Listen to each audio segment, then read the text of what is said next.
Et en fait, un jour, il a fallu choisir. Je me souviens d'un artiste où j'avais 29 ans qui m'a dit Dom, il faut que tu choisisses, quoi. Tu peux pas faire le monde corpo la journée et la musique la nuit, quoi. En gros, ouais, c'était un peu ça l'idée. Et donc aujourd'hui, on est jugé uniquement à ces tonnes-là. En fait, on paye un peu le piège dans lequel on s'est engouffré. Ces business models-là, c'est des business models de centimes. Et en fait, le centime, tu le fais avec les catalogues. Moi, j'avais fait du podcast il y a 15 ans avec des amis un peu en bricolo dans des chambres. Et là, avec les outils qu'on a maintenant, j'adore, tu vois, être sur Riverside, faire un peu de montage. Bon, c'est un problème de temps, mais il peut faire tellement de choses avec pas grand-chose aujourd'hui que c'est fou.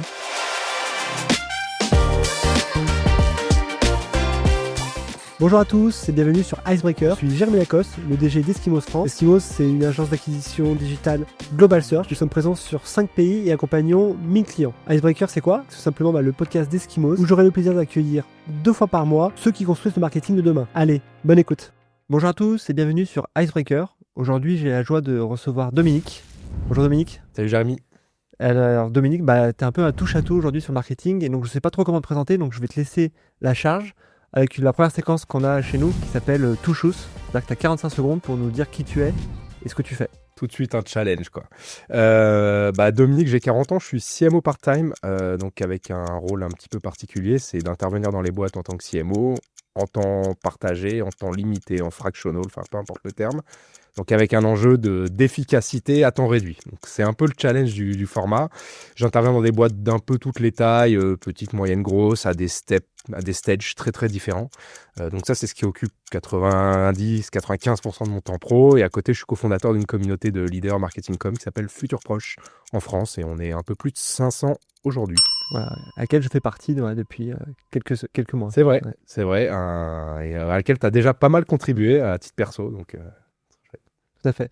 On a une deuxième séquence, Dominique, c'est la séquence Icebreaker. Donc je t'ai demandé effectivement avant le podcast de réfléchir à deux vérités et un mensonge.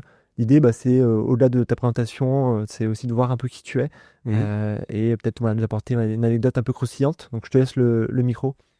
Ouais, alors j'ai réfléchi. En fait, j'ai 3 vérités à te dire. C'est mon truc à moi. Non, il y a des choses très importantes.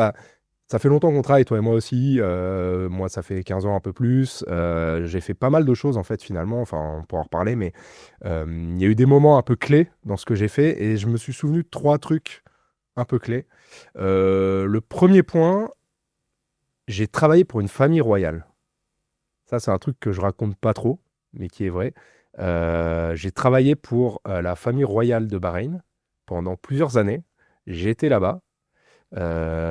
J'ai même été en costard dans le désert saoudien. Donc ça a été un moment un peu particulier dans ma carrière parce que je ne connaissais pas cet écosystème, ces environnements. Assez intéressant de découvrir le golf, la culture, le business là-bas et tout ce que ça présuppose.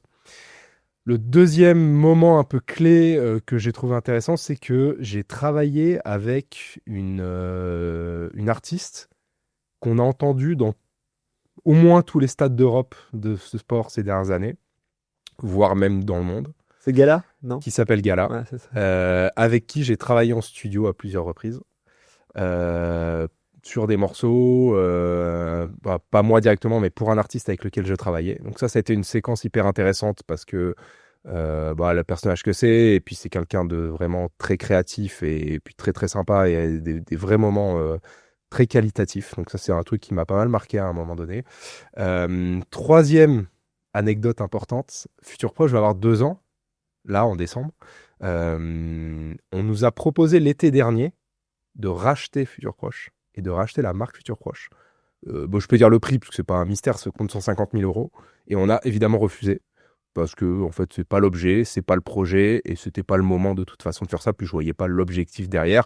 C'était en fait un réseau américain qui était intéressé par mettre le pied ici en France. Voilà. 3 anecdotes. Bon, évidemment, il y en a une fausse à l'intérieur, donc okay. Je te laisse. Allez. Alors, je suis assez mauvais à ce jeu à chaque fois que je me trompe, donc on va voir si je déjoue les pronostics. Je pense que l'anecdote 2, elle me semble possible parce que tu as travaillé dans la musique, effectivement. Et donc, je veux bien y croire sur Gala. Ouais, c'est vrai. Ok, bon, ça va. Et après, honnêtement, la première, elle est assez folle, l'anecdote sur la famille royale Bahreïn, mais il y a tellement de détails que j'ai bien envie d'y croire. Donc, je dirais que aussi que la première, elle est juste. Ouais, elle est vraie. Elle est, ok. ouais. Non, c'est la troisième qui est. Je m'étais dit C'est un que c'est appel dans au le don pour la détail. troisième, c'est ça? Ça pourrait, tiens, j'ai pas pensé à ça. Non, je m'étais dit que c'était dans le détail qu'il fallait que j'aille chercher. Non, non, les deux premières sont vraies. La première anecdote est liée à ce que je faisais en agence quand j'ai commencé ma carrière en tant que salarié. Je me suis retrouvé par hasard à travailler dans une agence qui était le bureau français d'une grosse agence anglaise qui faisait en fait de la stratégie et du business et du marketing pour des énormes groupes et aussi pour des États.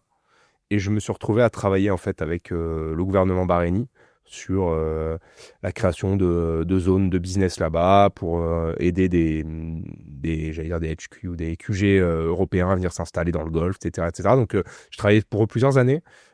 C'était vachement intéressant parce qu'il y avait des différences de culture en fait entre ce qu'était le marketing, les PR anglo-saxons et la vision du business par rapport à ces métiers-là, notamment par exemple par rapport à la presse et aux médias. Et puisque c'est en France, et ça a été assez challenging de ce côté-là, parce qu'en fait, les réflexes culturels dans le business anglais, par exemple, sont pas du tout les mêmes qu'en France. C'est beaucoup plus straight, beaucoup plus connecté, il y a beaucoup moins de problématiques. Et en France, comme il y a un peu de politique en fait intégrée dans tout ça aussi, notamment quand on bosse pour un peu un gouvernement, toujours un petit peu compliqué. Donc, mais ça a été vachement formateur, j'ai appris beaucoup de choses, puis j'ai découvert une région que je connaissais pas, et j'y suis allé. Hyper intéressant, et je suis même allé sur le circuit de F1 là-bas. Donc j'étais en costard dans le désert sur le circuit de F1, donc c'était une expérience assez marrante avec les puits de pétrole saoudiens en flammes au fond. Donc ça, c'était intéressant. Et puis non, l'anecdote sur Gala, elle est vraie, effectivement. C'est via un artiste qu'on manageait avec mon ancienne agence, parce qu'on était, donc on faisait du marketing, de la com, mais aussi manager d'artistes. Et c'est lui, en fait, qui l'a rencontré. Il y a eu des connexions, on a fait des sessions de travail, des morceaux, etc. Donc c'est session hyper intéressante d'aller aussi se confronter à des gens qui ont eu une exposition publique très importante et de voir comment les gens travaillent. Et puis elle était très jeune, en fait. Elle avait à peine 10-20 ans, en fait, quand elle a connu vraiment l'explosion, quoi. Donc voilà, donc ça c'est deux vraies anecdotes. Alors la troisième est pas vraie. J'essaie de réfléchir à un truc qui pourrait être crédible. Ouais, ça, voilà. Pas encore, non, mais ça n'a pas de valeur en soi en fait. C'est aussi toute la difficulté de ce genre de choses. C'est que la valeur est créée par le fait de faire et de rassembler les gens. Il n'y a pas une marque aujourd'hui qui suffirait à installer ça, quoi. Bah, les deux anecdotes que tu nous as citées au début, je trouve que c'est assez révélateur de pourquoi je t'ai invité, Dominique. C'est que C'est pas fait exprès. c'est pas fait exprès, mais en tout cas, je trouve que ton parcours, il est atypique, je passe le mot, mais en tout cas, il est très riche. Aujourd'hui, tu as une quinzaine, une vingtaine d'années d'expérience sur le marketing, tu as fait à peu près tous les métiers, tu as connu beaucoup de contextes, beaucoup de boîtes. Et donc, aujourd'hui, ce qui fait ta force, c'est que tu as un cerveau bien fait, je trouve, et c'est vrai que dans les échanges, parce qu'on se connaît aussi par ailleurs, tu as toujours un positionnement qui est à la fois très anglais, moi j'aime bien, c'est-à-dire que tu as des convictions que tu partages souvent, et ces convictions sont souvent appuyées sur ton expérience et finalement toute ta carrière qui est hyper fructueuse, voilà. Et donc, peut-être tu peux nous raconter, par exemple, l'épisode, donc tu avais monté une agence, c'est ça?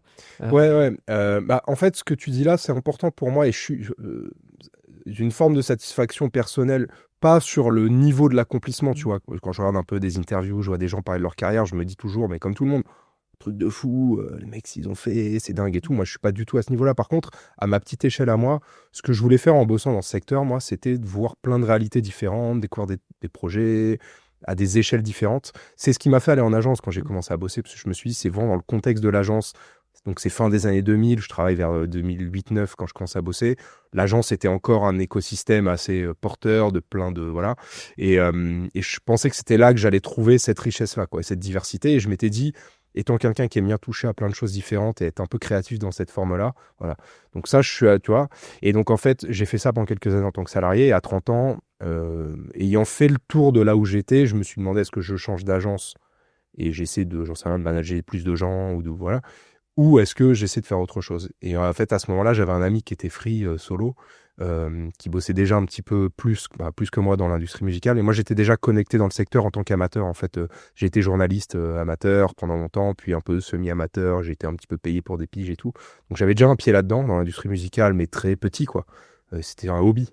Et en fait, un jour, il a fallu que je choisisse. Je me souviens d'un artiste où j'avais 29 ans qui m'a dit Dom, il faut que tu choisisses, quoi. Tu peux pas faire le monde corpo la journée et la musique la nuit, quoi. En gros, ouais, c'était un peu ça l'idée. Et donc, je me suis dit, je vais amener mon savoir-faire d'agence dans ce secteur-là. Enfin, c'était modestement mon ambition. Et donc, on a monté à deux cette agence qui s'appelle IC Colors. Un troisième associé nous a rejoint ensuite. Et puis, on a développé ça à notre échelle. Tu vois, le but n'était pas d'en faire une super puissance non plus. C'était de rester sur un truc un peu boutique à notre façon. Et l'agence a créé son espace. Et c'est quoi le but de l'agence? Tu accompagné des artistes? Bah, on faisait à la fois tout ce qui était un peu PR, marketing com, quoi, tu vois. C'était un peu le biais avec quand même ce biais-là quand même en grosse priorité. Et il y avait quand même un biais de management d'artistes, management de carrière, parce que en fait, c'est ce qui permet de voir 360 du fonctionnement d'une industrie. Et puis humainement, tu vois, c'est d'autres types de relations. Et puis ça nous a fait toucher à des trucs que je connaissais pas à la base. Moi, le publishing, les divers droits aujourd'hui autour d'un morceau de musique, c'est assez complexe en fait, les droits d'auteur, surtout en France où on a peut-être un des droits d'auteur les plus sophistiqués au monde. Les gens le savent pas trop, mais en fait, on a un pays assez sophistiqué sur ces sujets-là. La SACEM, c'est un projet révolutionnaire français qui a presque 150 ans aujourd'hui. Bon voilà, donc en fait, tout ça m'a vachement intéressé. Voilà, le management d'artiste, c'est très difficile, c'est très complexe, on est sur le moyen long terme, mais en même temps, c'est très enrichissant. Donc voilà, on est équilibré là-dessus. Moi, j'ai co-dirigé l'agence avec donc, mes associés pendant 6 ans, 6 ans et demi à peu près. Et puis sur la fin, en fait, c'est devenu un peu redondant pour moi. Enfin, les missions, les projets étaient très intéressants, mais étant quelqu'un qui aime bien changer, quand on fait 50, 60 missions par an pendant 6 ans, bah, c'est vrai qu'au bout d'un moment, j'avais l'impression de répétition, en fait. Et donc, à la fin, en fait, bah, j'ai quitté l'agence. Et puis, mes associés continuent. L'agence a l'air de bien se porter. Mais 2007-2008, on est pile dans le moment Adopi et Spotify, alors, non? ouais, là où nous, l'agence, on l'a l'ampleur. créée vers 2015, donc c'était bien après. Pardon. Mais en Ok. fait, oui, il y avait eu cette première séquence, en fait, droit, droit d'auteur, le download d'abord, puis le stream, etc. Nous, quand on l'a créé, c'était plutôt le streaming qui devient une vraie industrie solide et le basculement de pas mal de producteurs vers cette nouvelle économie dont personne ne voulait. Enfin, il faut quand même se dire la vérité, en tout cas en France, parce que c'est moins de marge, c'est plus complexe, les moins d'habitude, etc. Donc il y a eu ce basculement-là, mais qui était intéressant. Nous, étant des gros consommateurs déjà à cette époque-là, venant déjà des plateformes de stream moins officielles, type SoundCloud et Co., Bandcamp, etc. Enfin, on fréquentait déjà ces milieux-là depuis assez longtemps avec mes associés. Mais ça a été un moment assez intéressant. Maintenant, l'écosystème, alors je me suis un petit peu éloigné de l'industrie, mais de ce que je regarde, c'est resté un écosystème où le stream est de toute façon prioritaire, mais qui s'est un peu réorganisé autour du live et quand même des expériences physiques.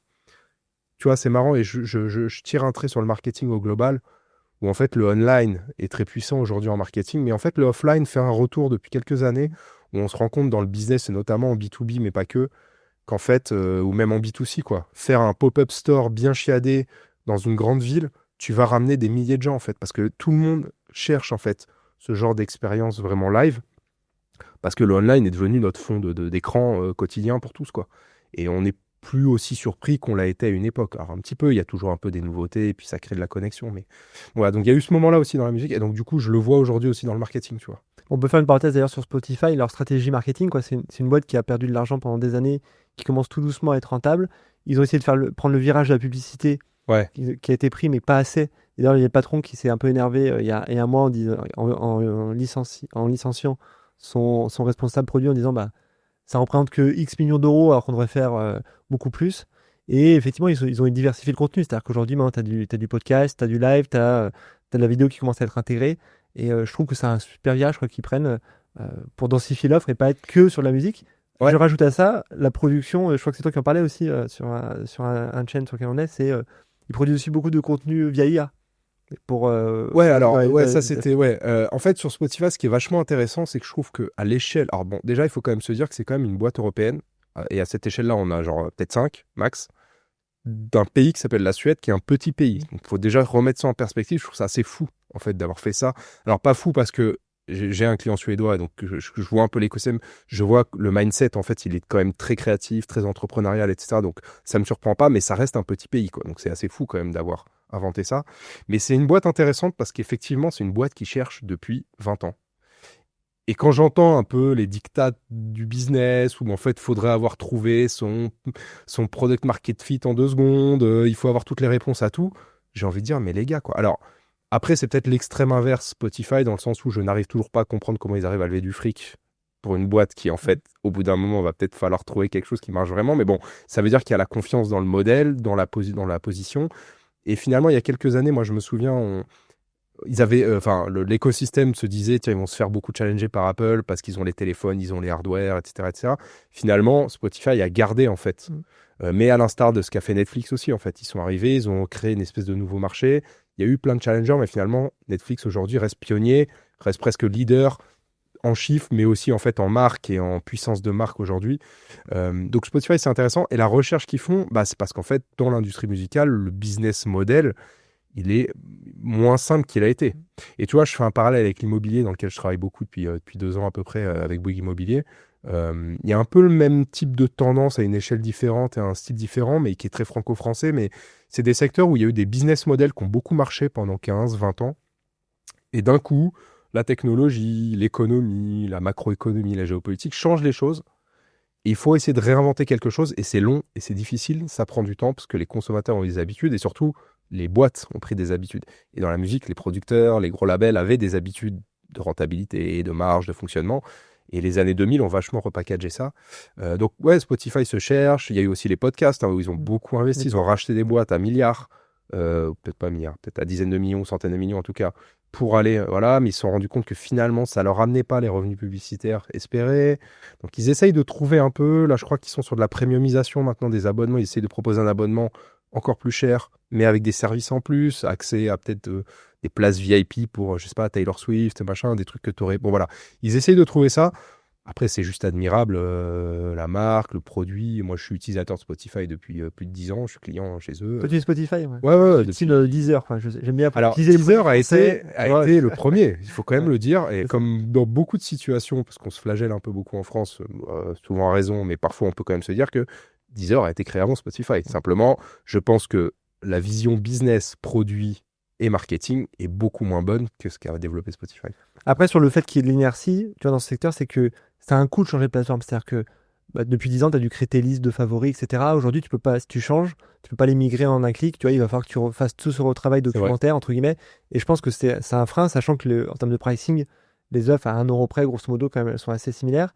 Par contre, là aussi, un peu différent avec Netflix, c'est que Netflix, je trouve, ils ont quand même compris très rapidement que ce qui fait la force, c'est pas tant le fait d'être une marketplace ou un catalogue, c'est aussi de produire du contenu in-house qui n'est pas trouvable ailleurs. Ce que fait moins Spotify, ils sont en train de le faire. T'as raison. Mais historiquement, ils l'ont moins fait. Quoi. Et pour le coup, c'est pas très innovant, ça, parce que toutes les chaînes de télé avaient toutes, depuis les époques antédiluviennes, des équipes de prod, à commencer par Canal+, en fait, chez nous, qui a été peut-être la chaîne de télé qui a en fait le mieux fait ça depuis longtemps, que ce soit côté série ou film. Donc, t'as raison. Par contre, non, là où tu pourrais avoir des artistes Spotify, par exemple, tu vois, ou des artistes Deezer qui sont diffusés que produits et diffusés que. Ce qui est compliqué, je pense, c'est que c'est le business model nécessite un peu de neutralité en fait de la part de Spotify. Alors, on peut aller tout à fait relative probablement. J'ai pas tous les rouages, mais nécessite un tout petit peu de neutralité parce qu'en fait, ils distribuent tout le monde et les concurrents.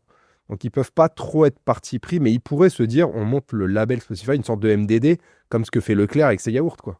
Ça pourrait être très bien en fait l'horizon, et d'ailleurs peut-être qu'ils y pensent ou pas, j'en sais rien. Mais bon, ils se confronteraient à une autre problématique qui est que ces business models-là, c'est des business models de centimes. Et en fait, le centime, tu le fais avec les catalogues. Et si tu n'as pas accès aux milliards de catalogues d'Universal, Sony et Warner, avec en fait tous les plus gros artistes de l'histoire qui représentent probablement, j'en sais rien, 90% des écoutes sur la plateforme, enfin c'est ça qu'il faut avoir en tête. J'exagère un peu. Alors ça baisse maintenant avec l'IA justement. Mais... Voilà. Comme ils diffusent de l'IA un peu partout maintenant dans les playlists, c'est effectivement ce quota que tu dis 90% a tendance à baisser. Et peut-être que demain on ira sur la plateforme Spotify parce qu'on appréciera plus son IA entre guillemets que sur une autre. Ouais, alors peut-être. L'IA, c'est très controversé. Je me souviens, il y a peut-être 2-3 ans, quand il y a eu les premiers IA génératifs grand public qui sont sortis, il y a eu des discussions sur est-ce que les plateformes ne créeraient pas leurs propres morceaux pour ne pas distribuer de redevances, en fait, finalement. Alors, c'est une théorie du complot qui vaut ce qu'elle vaut, mais en tout cas, je trouve que c'est intéressant de se poser cette question-là, qu'on peut élargir à n'importe quoi dans le marketing aujourd'hui, c'est-à-dire à quel moment l'IA, dans sa créativité, jusqu'où elle peut aller. Voilà. Après, je trouve que là, on rentre dans une deuxième ère un peu de maturité là-dessus, où on se rend compte qu'en fait, la créativité de l'IA, elle est juste, c'est une brique, en plus. Une brique indispensable aujourd'hui, mais ça reste une brique. On a tous vu, je sais pas, les spots de pub de Liquid Death là, pendant les Super Bowls ou ce genre de choses, qui sont incroyables faits en IA. Mais en réalité, qu'est-ce que ça amène l'IA là-dedans, si ce n'est peut-être plus de ROI parce que ça a coûté moins cher qu'elle est tournée. Mais ça, le client, il s'en tape. Enfin, je veux dire, on s'en fout, on n'est pas là pour faire les comptes. Nous, on est là pour voir est-ce que ça nous inspire. Oui, le client final, tu dis. Ouais, je parle du client final, effectivement. Ouais. Au final, qu'est-ce que ça amène au C'est pas client son problème, final lui, effectivement. Ouais. Tu peux faire la même chose en étant dans un studio. Simplement, ça coûtera peut-être 10 fois moins cher. Voilà. Donc, ce qui veut dire qu'en fait, en termes de valeur créée, je vois pas trop. Peut-être que dans la partie artistique, type cinéma, musique, peut-être qu'on peut aller plus loin parce qu'on peut peut-être créer des choses qui sont compliquées à faire dans le réel. Mais le cinéma fait des effets spéciaux depuis toujours, en fait. Enfin, ça fait, j'en sais rien, 70 ans, en fait. On a fait le voyage dans la Lune. Méliès, il y a 100 ans, il y avait déjà des effets spéciaux avec la fusée dans l'œil de la Lune. Alors, évidemment, c'est pas ultra réaliste, mais il y a quand même cette approche-là. Donc, moi, ma question aujourd'hui, c'est l'IA, qu'est-ce que ça apporte? Et quand je vois les studios hollywoodiens, par exemple, qui mettent des poules de scénaristes et qui filent en fait des structures aux IA pour dire ok, tous les Marvel c'est construit sur exactement les mêmes trames, enfin je schématise mais c'est un peu ça, parce que c'est l'IA qui va les tramer derrière, puis après tu tweaks un peu, etc. Bon, au final tu te rends compte qu'en fait ils font du volume, tant mieux, c'est un business qui tourne de fou. Est-ce que les films sont intéressants? Bon, je crois pas trop. Tu vois, aujourd'hui on peut donc où est-ce qu'on en est, tu vois, de ce point-là? Je trouve que le débat est pas complètement tranché, et dans la musique a fortiori c'est encore plus compliqué parce que la musique t'es juste dans une dimension. T'as pas d'autre dimension que la dimension auditive. Et c'est assez compliqué, en fait. Alors après, par contre, c'est impossible aujourd'hui de savoir un truc qui est créé par IA ou un truc qui est créé par ordinateur, par quelqu'un. Enfin, c'est quasi impossible, en fait, aujourd'hui. Si on revient à ton parcours, Dominique, tu t'es, en te présentant, tu as dit voilà, je suis CMO part-time. Et c'est un peu une notion que alors, je ne sais pas si c'est toi qui l'as porté sur le marché français, mais en tout cas, tu es une des figures. Non, t'es une des figures. Bah, moi, je trouve, en tout cas, c'est un peu. En tout cas, moi, je l'ai prise avec toi. D'accord. Écoute, ravi de l'apprendre. Et tu es peut-être l'une des figures les plus audibles sur le marché français. Ah bon, je sais pas. Par rapport à ça. Et peut-être voilà, expliquer un peu ce que c'est. C'est-à-dire que ton quotidien, aujourd'hui, tu jongles entre deux boîtes. Pourquoi déjà tu t'es orienté vers ce type de parcours? Et surtout, qu'est-ce que ça implique en termes d'engagement? Alors, c'est une question intéressante, pas parce que ça me parle, mais parce que ça veut dire des choses sur le marché. Alors, pour répondre à pourquoi, quand je suis parti de l'agence où j'étais, que j'avais co-créé, je me suis demandé, comme tout le monde, qu'est-ce que je fais? Est-ce que je fais autre chose? Est-ce que, j'en sais rien, je vais faire du vin? J'en sais rien. C'est les moments où tu te dis, sky is the limit, je peux faire tout ce que je veux, c'est maintenant, est-ce que je m'embarquerai pas sur un bateau et être marin? Et voilà. Bon, non, parce que j'avais une vie de famille, mais du coup, voilà. Et en fait, je me suis dit, c'est pas le métier, c'est peut-être la manière de le faire, en fait, qu'il faut. Donc, j'avais connu l'agence. J'avais pas spécialement envie d'aller chez un annonceur ou une boîte en tant que telle, à part de rencontrer vraiment une boîte dans laquelle tu crois, tu vois. Si tu croises un Tesla ou un je sais pas quoi, peut-être que tu dis oui, il y a une vision, il y a quelque chose. Et en fait, j'ai vu ce truc-là, évidemment, venir des États-Unis. Mais qui existait déjà en France, hein, en fait, en regardant, donc c'était il y a à peu près 4 ans, tu vois, ouais, c'est ça, en regardant sur LinkedIn, tu vois, j'ai vu, il y avait déjà des CMO part-time ou des fractional. J'ai l'impression que c'est le nouveau nom de ce qu'on appelait avant le management de transition. Alors, où tu arrivais 6 mois, tu faisais une mission. T'as raison, autre débat très intéressant, je vais y revenir juste après. Et donc, en fait, pourquoi moi je suis parti sur ce statut-là, c'est que ça cochait les deux cases que je voulais cocher, c'est garder cette diversité, de se dire qu'en fait, à l'échelle 5 ans, je vais voir plein de réalités de business, de marché pour être toujours plus pertinent. Voilà, faire des ponts entre des secteurs qui ont rien à voir ensemble, etc. Je trouve que c'est ça qui fait avancer dans la carrière, en tout cas moi. Mais en même temps, être dans les boîtes. Parce que je voulais pas continuer à faire de la prestat de service externe comme j'avais fait toute ma vie en agence. Parce que j'ai fait ça 10 ans. Enfin, j'avais fait ça 10 ans. J'avais eu des dizaines de clients, voire plus. Et je m'étais dit, c'est bon, enfin, tu vois, je connais le format, je veux faire autre chose.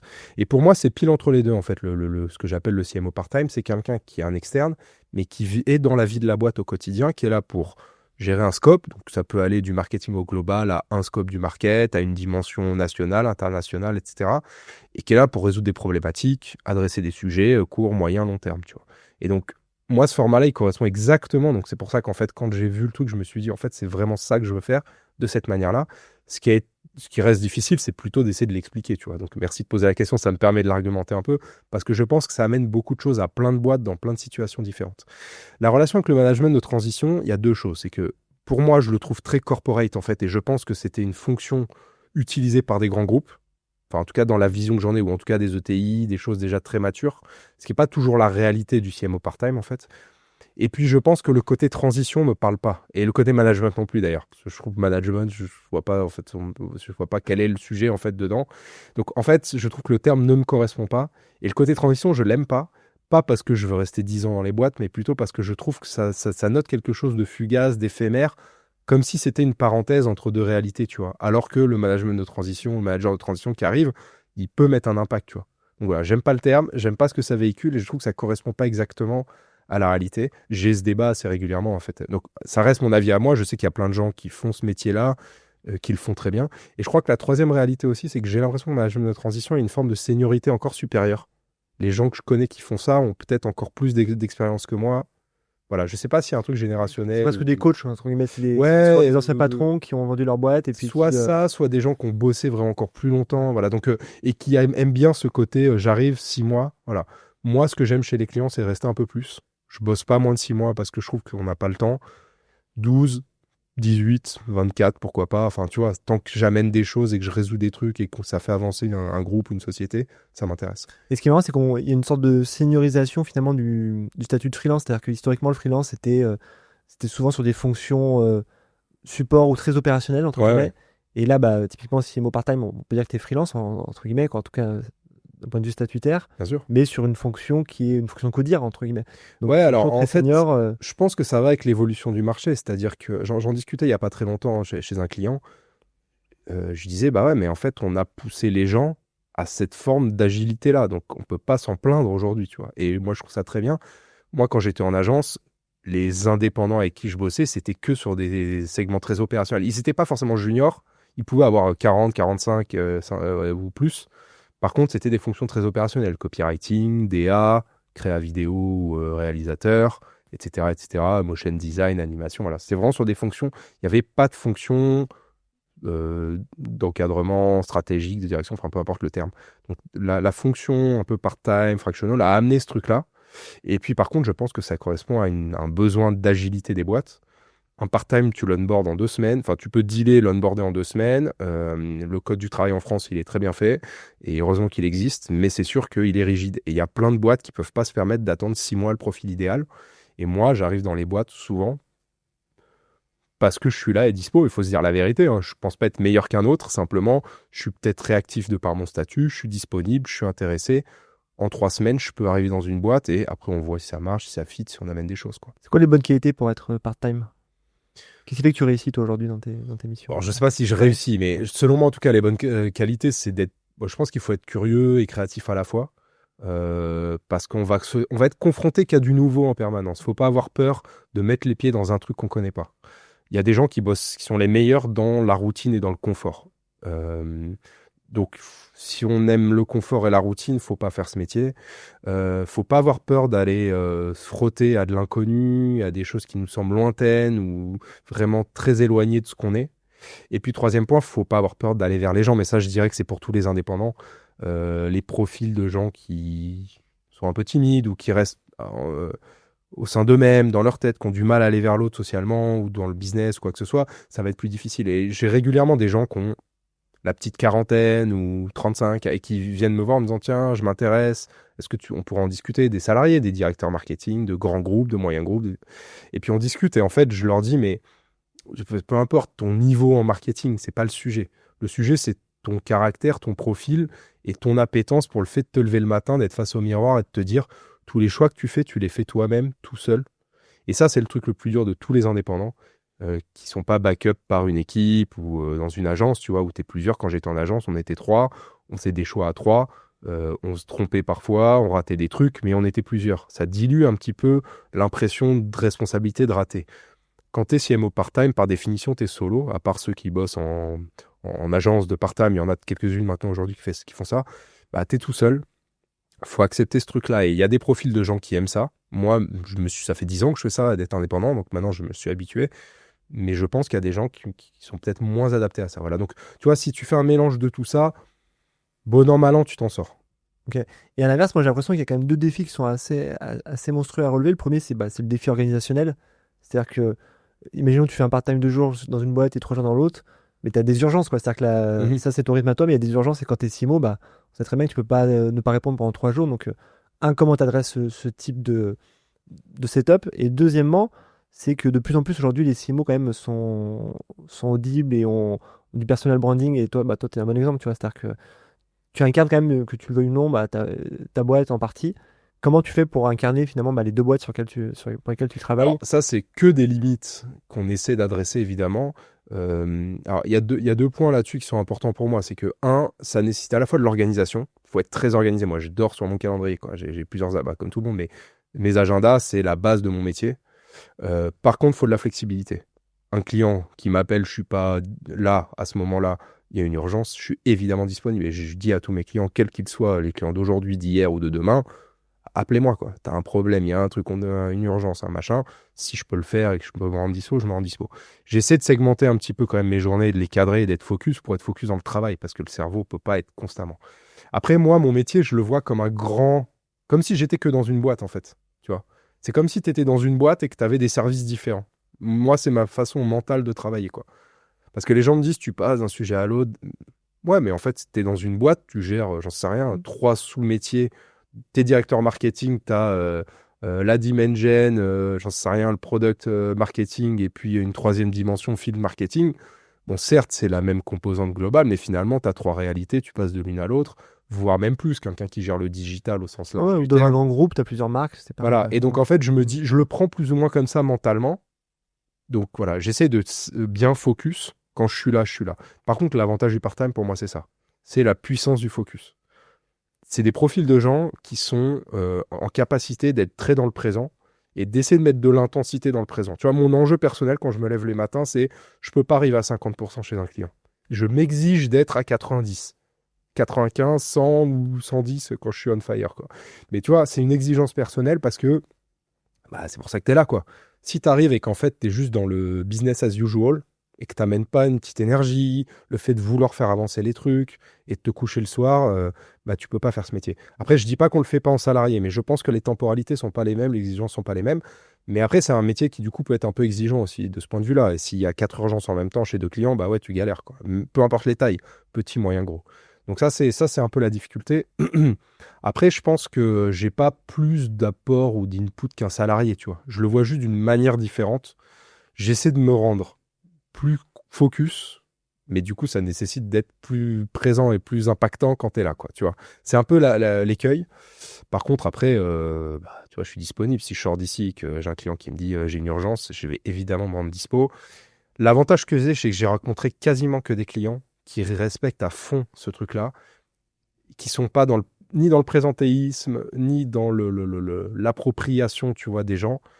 Eux, ils s'en fichent. Ils veulent que tu amènes la valeur. Enfin, ils s'en fichent. Ils veulent que tu amènes de la valeur, de la disponibilité, des idées, et que tu fasses avancer la machine avec quelque chose de positif pour la boîte en question.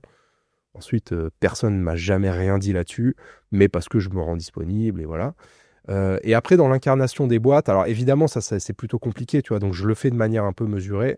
L'avantage que j'ai, c'est que je n'ai été dans des sociétés qu'avec des gens qui incarnaient encore mieux que moi, en fait. La DG, le DIRCO, des équipes. Donc en fait, tu vois, tu as suffisamment de matière à travailler en tant que directeur marketing ou CMO pour te dire, en fait, si c'est pas forcément moi. Mais je le fais un petit peu, tu vois, j'essaie d'incarner ça, mais à ma sauce aussi, quoi. Mais généralement, les boîtes, c'est pas de ça dont elles manquent.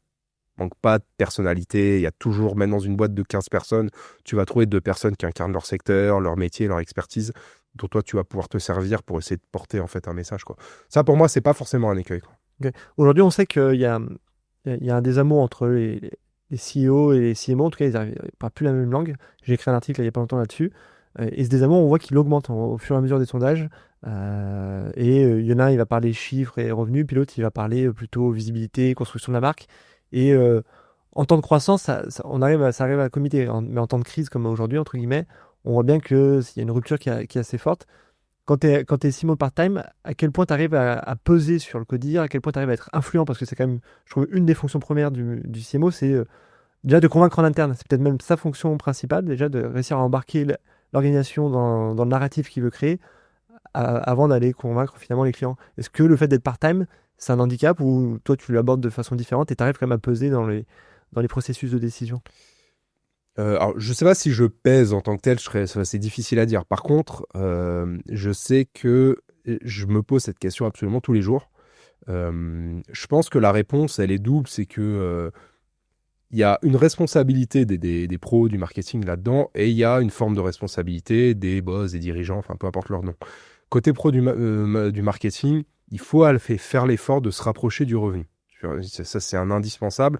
Quand bien même on n'a pas cette appétence de base, quand bien même on vient d'environnements un peu plus créa, agence, peu importe, comme un peu plus éloigné du business à la base, Tu ne peux pas ne pas maîtriser le business model de ta boîte, en comprendre les subtilités, comprendre pourquoi c'est ce business-là, pour cette boîte-là, à cet endroit-là. Enfin, tous ces éléments qui sont constitutifs du revenu, tu es obligé de comprendre la stratégie commerciale, il faut que tu la connaisses. Voilà. Tout ça, tu es obligé de le comprendre finement. Et je pense que le défaut qu'on a eu dans nos métiers pendant longtemps, c'est de s'en foutre de ça. Et de se dire, oui, bon, bah, la stratégie commerciale, c'est pas moi. Moi, je fais les assets et puis ils se débrouillent. Enfin, je schématise, mais il y a eu un peu de ça aussi quand même à un moment. Moi, venant de l'agence, beaucoup à la base, alors j'ai été quand même relativement proche des perfs et du business quand même, mais néanmoins, il y a pu y avoir des moments aussi où en fait, on était quand même dans des espèces de monde un petit peu éthéré. Et je pense que c'est un défaut en fait. Ce qui crée en fait cette distance, c'est que du coup, on voit le marketing comme une fonction un peu distanciée par rapport à la valeur créée pour la boîte, qu'elle soit financière, monétaire ou indirecte, type marque, réputation, top of mind et tout ce qu'on veut. À l'inverse, il y a une responsabilité en fait des boss et des dirigeants qui est que 95% des dirigeants ne comprennent rien à ce qu'est le marketing. Enfin, je schématise. En croyant le comprendre. C'est ça le pire en fait. Il y a cela à l'intérieur. Il y a la t'as beaucoup de ça. T'as toujours le patron qui pense que le marketing. Moi, la plupart des gens que je rencontre sont pas nocifs là-dedans. Ils se disent pas, moi je sais, je vais tout vous apprendre. C'est plus qu'en fait, ils ont pas le temps. Ils gèrent, tu vois, un DG de boîte, même une boîte de 50 personnes, il gère 6 métiers à la fois. Donc il n'a pas le temps. C'est-à-dire qu'il va avoir 2 heures à te consacrer par semaine, max.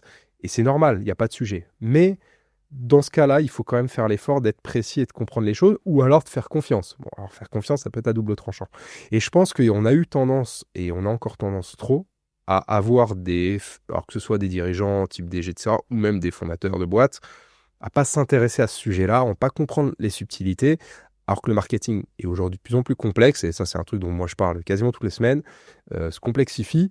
Ce qui fait qu'en fait, si tu veux en comprendre la subtilité et savoir comment le rendre utile pour ta boîte en lien avec ton leader market qui est là, peu importe son nom, il faut que tu comprennes et il faut qu'il y ait cet effort. Je crois que la principale mission qu'on a, nous, aujourd'hui dans le marketing, c'est de se rapprocher de ça. Je ne sais pas si c'est un truc que vous faites, vous aussi, avec vos clients, etc., mais d'aller voir ceux qui ne sont pas dans le marketing. Parce qu'on se parle entre nous, on est convaincus, nous tous, entre nous. Et je le dis beaucoup dans Futur Proche, souvent, on se parle entre convaincus. À un moment donné, il faut sortir de là et se dire comment on fait pour rapprocher ces populations, tu vois. Bah moi, je suis très convaincu par ce postulat. C'est-à-dire que je pense que les boîtes qui sont bonnes en marketing, c'est des boîtes où le CMO, finalement, a réussi à créer une dynamique en interne, a réussi à fédérer autour de son projet. Et souvent, on se rend compte qu'en fait, il y a des CMO qui font un peu cavalier seul, entre guillemets, en disant, bah, moi, je suis le sachant et c'est pas toi, X ou Y, qui va me dire mon job. Le marketing, en fait, on paye quand même le fait que c'est un objet qui est très visible. Le directeur commercial, pardon, le pipeline commercial ou par exemple ce que fait un CTO ou un CFO, c'est quelque chose qui n'est pas visible, quoi. Alors que le marketing, tout le monde a un peu son mot à dire, que ça soit le boss, en dessous, etc. Ouais. Tout le monde, sur la dernière campagne de pub, on aurait dû faire ça. Et ça, je pense que c'est un vrai biais. Et après, sur ton hypothèse, moi j'ai peut-être une hypothèse un peu différente. Je pense que on était tous très contents d'avoir des leviers à la performance qui permettent de quantifier un ROI.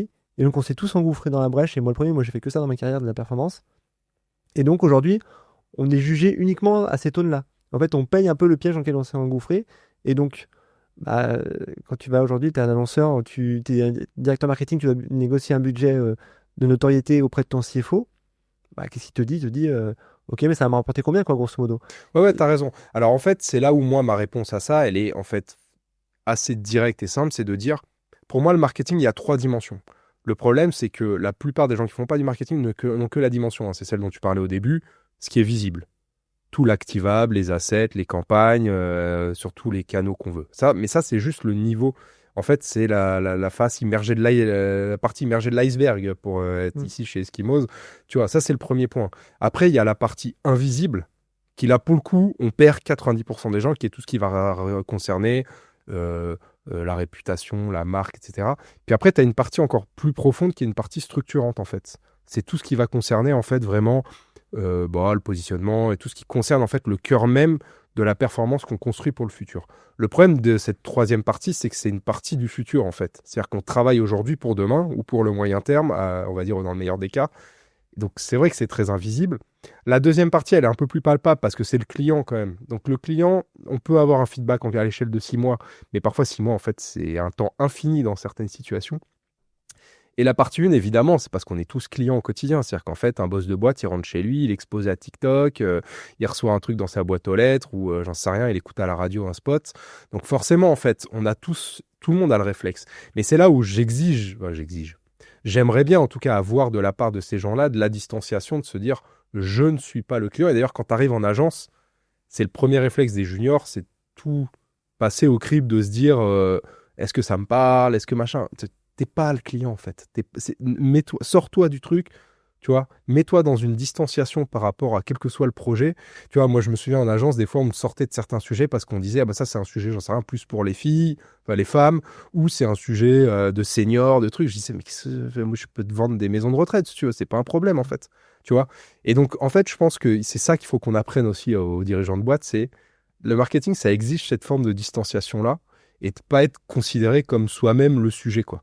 Donc, c'est ce qui rend nos métiers complexes et passionnants à la fois, en fait. C'est d'arriver à mixer les 3 dimensions dont je parlais.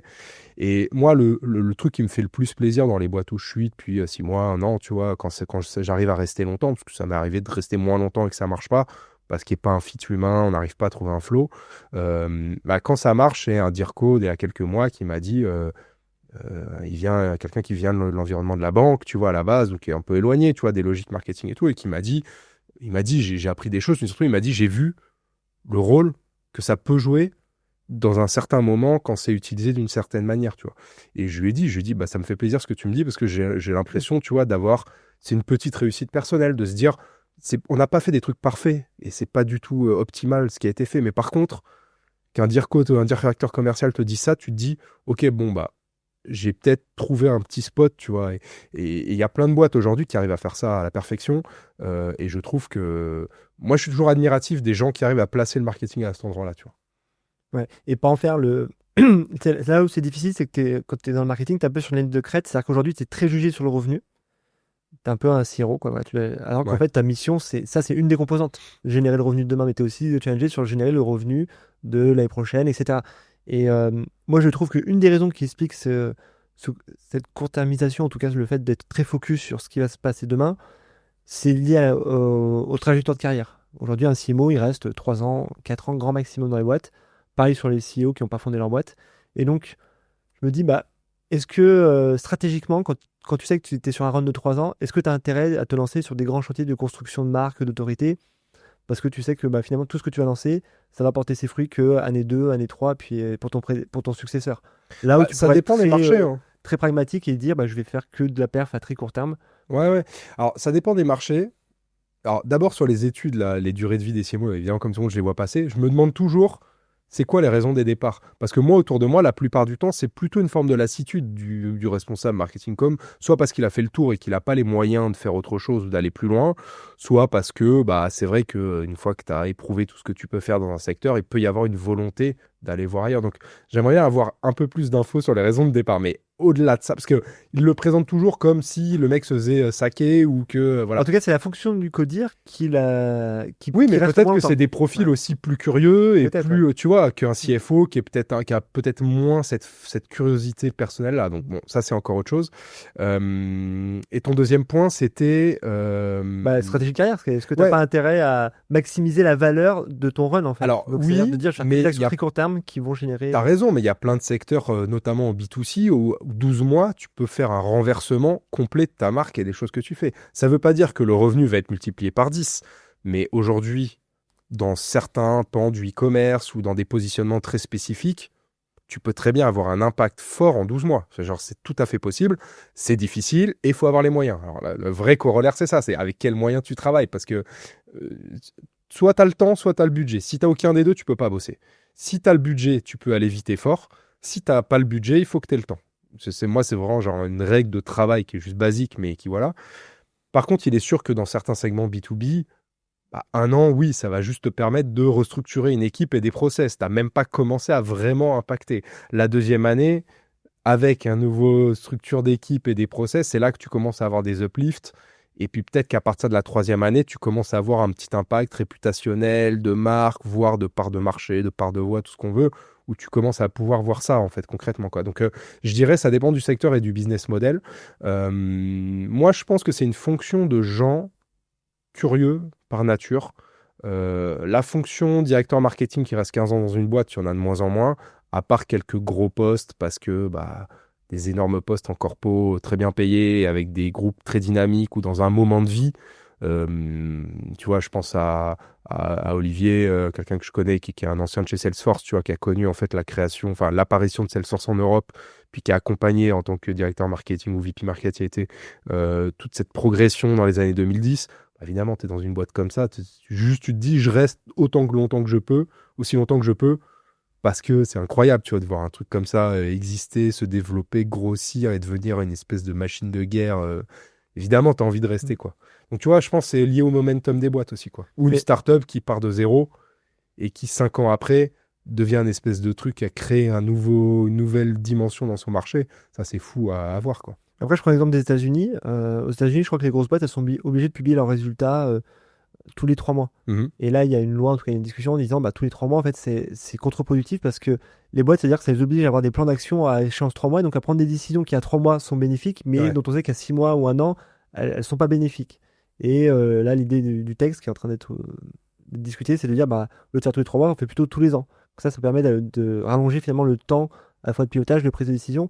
Et je pense que c'est hyper révélateur. C'est-à-dire que si tu es objectivé sur 3 mois, si tu es objectivé sur le mois ou sur 1 an, tu prends pas les mêmes décisions en tant que directeur marketing. Ouais, donc, après, ça dépend qu'on pilote. Moi, ça me dérange pas qu'on pilote des trucs à 3 mois, tu vois. De toute façon, on pilote déjà à 3 mois. Tu as des points trimestriels avec tes équipes commerciales, avec les directions générales, machin, parce qu'évidemment, tu es obligé de te faire. On a des objectifs, tout le monde a des objectifs mensuels, trimestriels, voire hebdo pour les commerciaux dans certains secteurs où c'est très suivi, etc. Ça me gêne pas, mais ce qui est intéressant dans ce texte, de ce dont tu parles, c'est que je trouve que ça représente bien le métier de CMO, directeur marketing, c'est de se dire, on bosse à la fois dans le court et dans le long terme. Et tu vois, tu me demandais tout à l'heure pour un CMO part-time, mais je l'élargirais en fait pour un rôle de CMO. Il faut avoir cette capacité cognitive-là, à se projeter dans le maintenant et dans le demain, en même temps, tout le temps.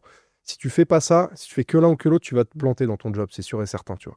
Si tu fais que le maintenant, t'as aucun projet structurant. Tu fais que des bouts de campagne qui peut-être marchent, mais au bout d'un moment, il y a un truc qui devient distendu en fait dans ton positionnement ou dans ta stratégie ou dans ce qui se passe dans le marché et en fait ce que tu impactes derrière.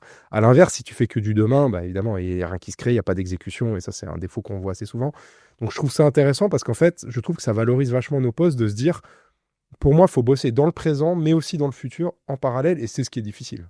J'interromps cet épisode pour vous demander un petit coup de pouce. Si vous aimez le contenu de cette vidéo, n'hésitez pas à mettre un j'aime en bas directement ou nous mettre 5 étoiles. Ça nous aiderait fortement pour le référencement. Par ailleurs, si vous voulez continuer à consommer du contenu autour de l'acquisition digitale, vous pouvez aller directement sur le site eskimos.fr où on publie un certain nombre de baromètres ou de surveys autour du marketing. Et également, vous pouvez vous inscrire à notre newsletter qui est shootée chaque vendredi auprès de 35 000 personnes afin d'avoir les dernières actualités du marketing digital. Allez, on reprend l'épisode.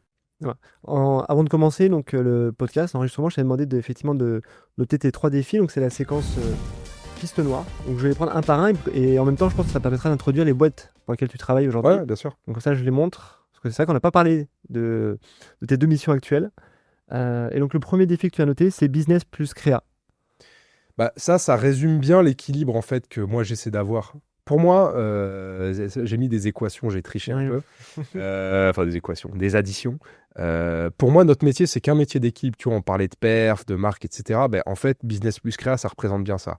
Moi, quand j'essaie de faire quelque chose, peu importe où je suis, c'est je me dis, qu'est-ce que je peux amener en termes d'impact, business ou de création de valeur. Je dis business, c'est les valeurs au sens très large du terme, pour une société, à court, moyen ou alors long, un peu moins, mais au moins à court, moyen terme.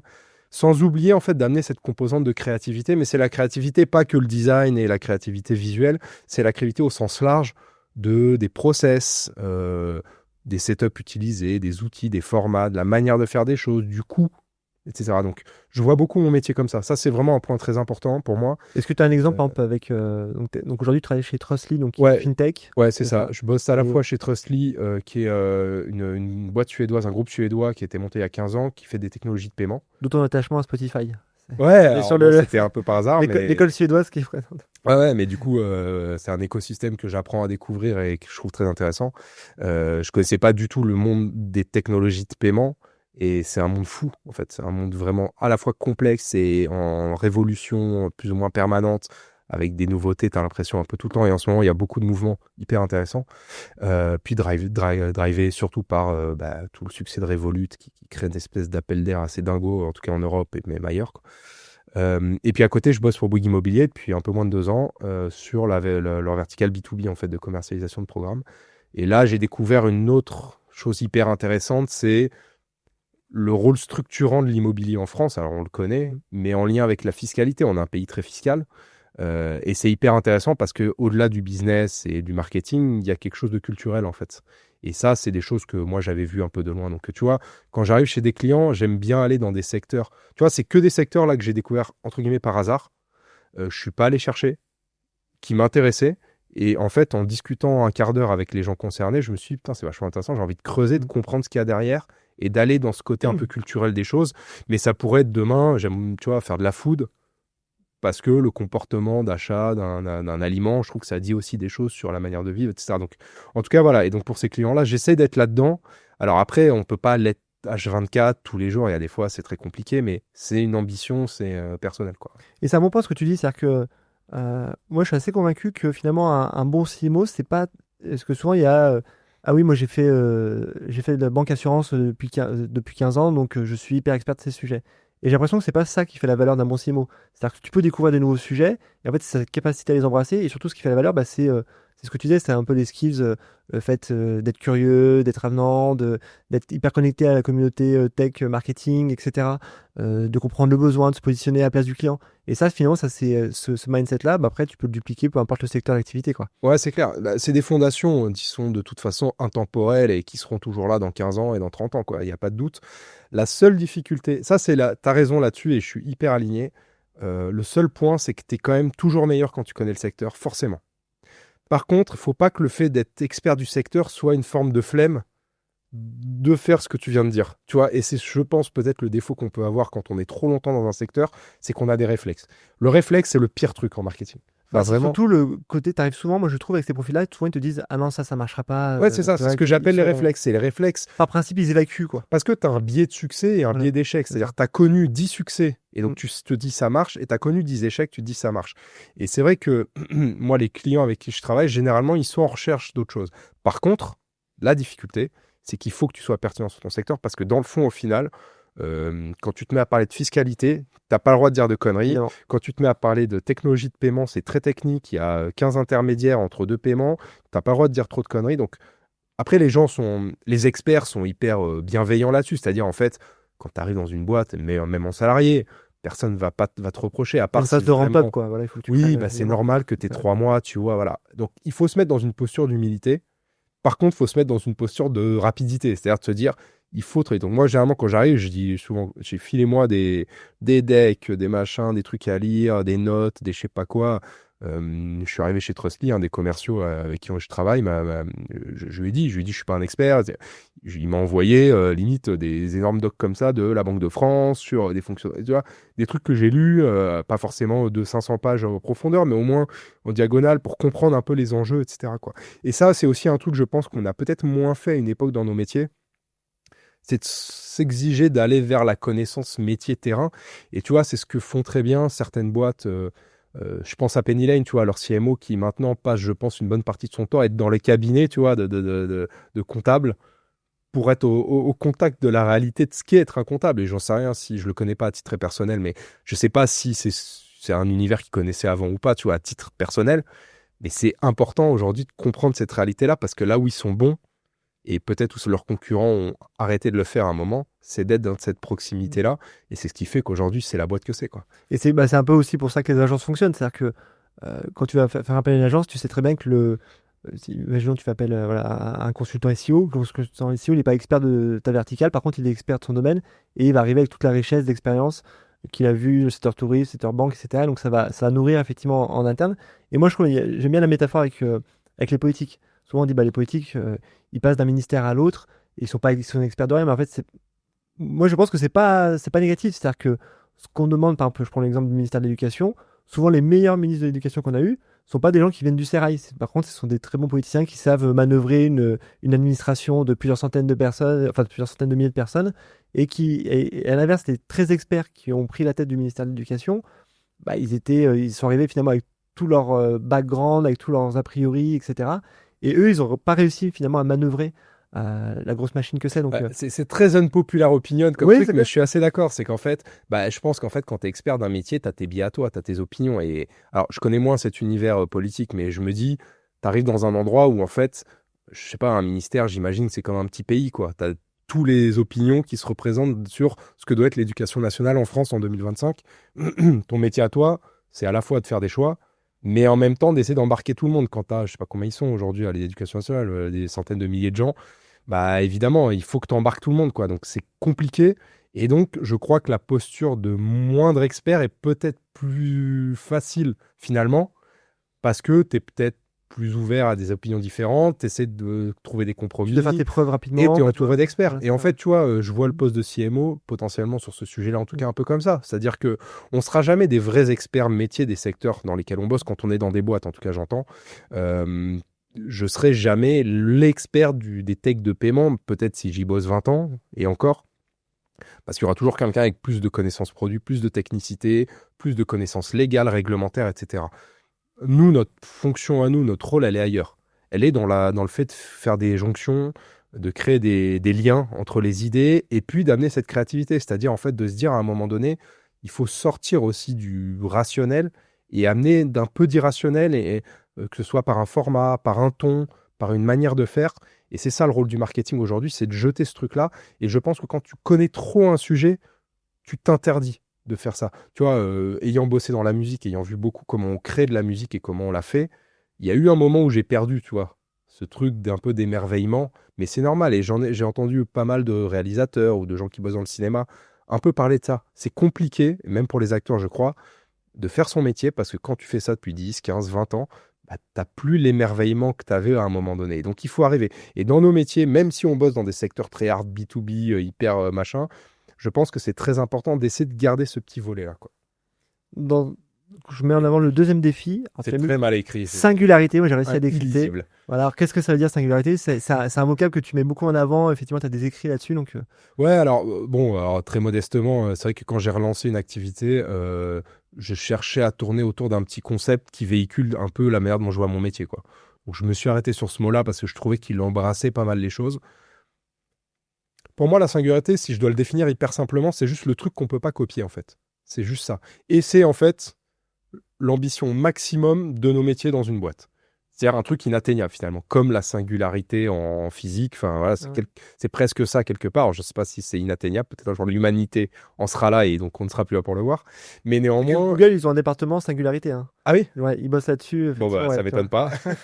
Alors, c'est pas du tout lié à ça. Non, mais en fait, en tout cas, je le vois comme ça. C'est de se dire, en fait, l'aboutissement du marketing, c'est ça. C'est d'être un. C'est l'unicité, en fait. C'est, en fait, je suis un. Ce qui est Google.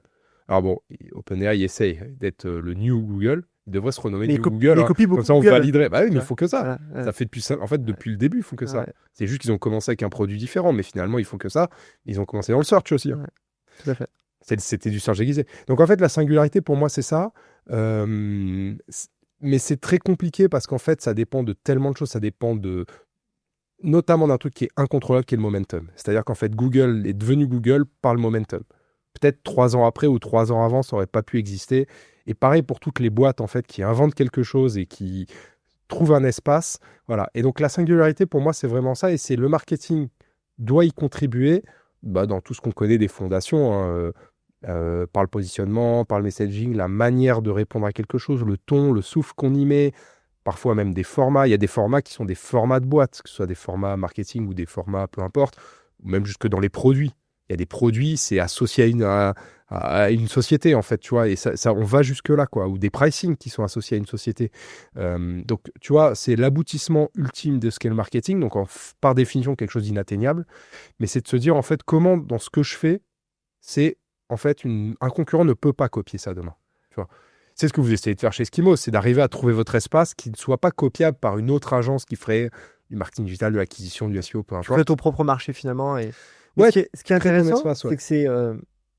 j'ai écrit un papier il n'y a pas longtemps sur la moyennisation du marketing, qui dit à peu près l'inverse. Enfin, pas l'inverse, mais qui dit que la tendance majoritaire aujourd'hui, c'est de faire comme tout le monde. Et moi, les briefs que je reçois, les briefs entrants, alors moi, je suis sur la partie search, donc c'est peut-être moins vrai, mais je pense que les briefs d'agence créa, c'est beaucoup de... On voudrait le même spot publicitaire que... Et là, tu mets ce que tu veux, tu mets Intermarché, tu mets Burger King, sujet etc. ultra important. Et j'ai l'impression que les CMO, ils fonctionnent beaucoup par copie en disant il faudrait qu'on ait la même chose qu'un tel ou que telle autre marque. Sujet ultra important. Je pense que ça boucle avec un. Alors, je sors un petit peu, mais c'est vraiment connecté à ça. C'est le marketing aujourd'hui, c'est un métier anxiogène. Pas moi à titre très personnel, enfin ça peut l'être, mais je veux dire, peu importe, pas plus qu'un autre métier. Mais de manière générale, c'est un univers anxiogène parce que c'est un univers qui se complexifie, qui s'expertise beaucoup et surtout qui se découpe en petits bouts. On prend l'environnement marketing comme de quand on a commencé à bosser, toi et moi. Il était relativement simple. Enfin, simple. Tu avais beaucoup de offline, un petit peu de online qui commençait, mais le online, c'était des bannières sur des sites, quoi. Bon, j'exagère, mais presque. YouTube venait d'arriver, mais c'était pas du tout ce que c'est aujourd'hui, largement pas. Et en fait, l'environnement était quand même relativement maîtrisable. Alors après, il y avait d'autres problèmes, d'autres difficultés, etc. Et au fur et à mesure des années, en fait, on a créé des expertises, des métiers, des sous-métiers, etc. Tout ce que tu as fait auparavant chez Meilleur-Toi ou quoi, des choses que tu n'aurais pas fait 5 ans avant, enfin voilà. Ce qui fait que dans la position qui peut être celle d'un CMO, en tout cas d'un responsable marketing, le mot CMO n'est peut-être pas adapté partout, mais en tout cas d'un leader marketing com aujourd'hui, tu as face à toi 45 métiers qu'il faut que tu actives. Alors pas tous en même temps, pas tous pour les mêmes raisons, et qu'il faut que tu priorises, que tu hiérarchises. Tu n'as pas besoin de maîtriser, d'être expert, mais tu as besoin de les comprendre pour pouvoir les lier ensemble. Donc par définition, c'est anxiogène. Deuxième point, on nous demande de l'impact rapide. Donc ça, c'est complexe. Souvent, c'est très complexe dans certains secteurs. Troisième point, on a tous tendance à croire à la magie, quoi. Mais c'est humain de se dire, en fait, c'est juste que je n'ai pas rencontré la formule magique et que le jour où je vais la rencontrer, je vais aller plus vite. Et tout ça, pour moi, ça pousse à un truc, ça pousse à la flemme. Mais pas la flemme humaine, la flemme de se dire, en fait, je prends moins de risques à aller chercher une formule qui a déjà existé qu'à essayer d'en créer une différente. En théorie, c'est vrai. Dans la pratique, je pense que le risque que tu prends, c'est que ça marche pas trop, parce que si t'es le quatrième à faire le même spot, il y a quand même peu de chances qu'il se passe quelque chose de magique, parce que le client, il va rien à faire. Et puis en fait, tu mets juste ton poste et ton rôle en difficulté, parce que finalement, qu'est-ce que t'amènes ? Si c'est juste de faire un copier-coller, tu sers à rien. Voilà. Et donc, je pense que c'est juste humain d'être là-dedans. Tout le monde, peut-être, ne souhaite pas se challenger à ce point-là. Après, je dis pas que moi, je ne copie pas. Ça m'arrive souvent de regarder ce que font des concurrents, d'adapter. Mais j'essaie toujours de me dire comment on peut faire un peu à notre sauce, de m'inspirer, mais d'adapter un tout petit peu, quoi. Je dis pas que j'adapte à 80%, mais d'y mettre quand même un twist. Et je reviens sur la singularité. Ce twist-là, c'est la singularité. C'est de se dire, tel format de podcast, comment on le fait à notre sauce, en fait, sans que ce soit celui. Et moi, le seul feed que j'ai, c'est de me dire, en fait, si ce qu'on fait là, change le nom et je mets le copain d'à côté ou le concurrent, si en fait ça change pas grand-chose au message, c'est peut-être qu'on n'est pas allé assez loin, quoi. Mais c'est difficile, faut oser, quoi. Ouais, faut oser, puis après, faut avoir les coups des franges pour oser. Moi, j'ai l'impression que cette tendance à l'uniformisation, elle est quand même très poussée par le haut. C'est-à-dire que c'est pas le CMO, il exécute ça, on va dire, il le matérialise. Mais souvent, c'est quand même le gars qui est au-dessus, ou la personne qui est au-dessus, qui dit tiens, j'ai vu le spot, il faut faire la même chose. Ou, moi, je prends l'exemple du Web3 à l'époque, où le truc, c'était une météore. D'un coup, tout le monde voulait acheter son bout de terre numérique. T'as des boîtes qui ont investi, mais sans projet derrière. Juste en disant, faut que je le fasse parce qu'en fait, il y a tous les concurrents qui le font. Oui, et donc, un peu le poulet sans tête qui est sur un projet. Je sais plus qui avait fait des campagnes de recrutement là-dessus, enfin des trucs dont tu dis why not, mais bref. Oui, alors après, je rejoins la discussion qu'on a eue tout à l'heure sur CMO, CEO, etc. Il peut être aussi de la responsabilité du leader à un moment d'essayer de prendre un tout petit peu de courage en plus, même si parfois c'est difficile dans sa vie parce que on a des problèmes, on n'a pas envie de se mettre en difficulté, de dire ok, juste je vous dis un truc, si on fait ça comme les 3 autres concurrents, vu ce qu'on sait sur le métier, vu depuis le temps que je fais mon métier, il y a quand même très peu de chances qu'on fasse de la magie. Mais bon, on peut le tenter, tu vois. Il y a aussi notre responsabilité d'avoir le courage de ça. Après, oui, le monde pro est complexe, on n'a pas envie de sortir du bois et de lever la tête pour se prendre un tir.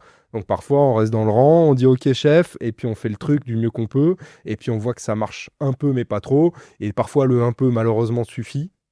Ça contente un peu tout le monde, on se dit, bon, c'est pas ouf, mais au moins on l'a fait, et on avance à la suite. Donc parfois, malheureusement, cette forme de mini-contournement, elle est humaine, tu vois, il y a pas de sujet. Mais c'est vrai que du coup, d'expérience, toi et moi, on le sait, n'importe qui dans ce métier-là, c'est quand même un peu l'inverse du marketing de faire ça, quoi. Ouais, c'est l'inverse. Et bien, moi, je prends un exemple à l'échelle d'Eskimos. Nous, ça fait 3 ans qu'on bosse sur une application, on crée des outils vraiment in-house. Donc, on crée de la tech, etc. Avec tout ce qui se passe sur les nouveaux moteurs IA, on a pris le parti il y a 1 an de dire on va créer aussi un outil pour mesurer la visibilité. Mais parce que ça fait partie de notre ADN, c'est parce qu'on a une app avec 8 outils, donc c'est une extension. qu'on était un peu les premiers en France à lancer ça côté agence, hein, j'entends. Mhm. Et en fait, on se rend compte quoi que toutes les agences concurrentes ont sorti leur outil, même des agences qui n'ont pas cet ADN tech, qui n'ont pas de... Mais qui, et je, moi, bah, et elles ont, je suis pas là pour juger ce qu'elles font, elles ont... Si, j'en je ai vois que tu juges un petit là. peu, mais... non, non, mais pourquoi pas le faire, mais il y a quand même alors qu'elles l'ont pas fait sur tous les autres pans, finalement, Oui, mais du parce que search. l'idée est super, mais moi je te l'ai déjà dit, on en a Et déjà du- parlé, mais l'idée est super, c'est exactement, je pense, qu'il faut faire. Je pense qu'un client va même se dire, est-ce que je vais aller payer à Href C'est ça, exactement. si en fait j'ai un truc qui est peut-être un peu moins poussé, mais finalement qui peut me faire 80% du job, tu vois. Donc c'est pour ça, l'idée, je la trouve hyper intéressante. Et du coup, il y a un phénomène, tu vois, de panurgisme, entre guillemets, où là, on se retrouve maintenant, il y a 10 agences France qui ont chacune créé leur outil, d'autres dont c'est l'ADN, très peu, dont nous, et puis beaucoup dont c'est pas l'ADN finalement, Ouais. mais qui ont se dit, bah, il faut le faire, je pense, parce ils se sont dit, bah, si les autres le font, il faut qu'on le fasse aussi, quoi. Bah, parce qu'après, notre métier meurt d'un truc qui se résume en un mot, qui est un mot, j'allais dire que je déteste, c'est fort, mais en tout cas qui est un mot que j'aimerais bannir un peu de nos conversations, c'est le mot playbook. Playbook, ça présuppose qu'il y a un manuel scolaire avec des étapes à suivre, comme une recette de cuisine. Mais en fait, quelqu'un qui cuisine, alors je ne cuisine pas comme un grand chef du tout, mais ça m'arrive de le cuisiner, t'as beau refaire, alors, à part les chefs étoilés qui maîtrisent exactement ce qu'ils font, ou les chefs vraiment professionnels qui sont très forts dans leur métier, mais t'as beau refaire les mêmes étapes 10 fois, tu vas subtilement avoir des choses différentes à la fin. Bah, en market, on fait croire aux gens, et je pense que Lindy n'est pas étranger à ça, et puis plein d'autres trucs, et puis dans les podcasts, les interviews et machin, on fait croire aux gens qu'il y a une méthode. Ça rassure, quoi. Ouais, alors, ouais, ça rassure. Il y a un biais un peu lié à ça, tu vois, qui en fait est dommageable parce que j'ai l'impression qu'il y a presque aucun autre métier, en fait, où on dit ça, quoi. Je veux dire, un CFO, tu vas aller le voir, il va pas te dire il y a une méthode. Il va prendre ce qu'il sait, les réflexes de son métier et l'expertise qu'il a, mais il va aussi se confronter à la réalité de la boîte où elle est, avec ses qualités et ses défauts, quoi. Et pareil pour à peu près n'importe quel métier. Et donc, dans notre métier, on fait croire que c'est un métier de cases à cocher. Et je pense que ça vient aussi de toute l'ingénierisation des années 2010, le gros hacking, etc., qui a amené cette culture-là dans le marketing, qui sûrement en manquait de rigueur. Et j'ai fait un truc il n'y a pas très longtemps, un contenu là-dessus, parce que c'était un truc un peu important.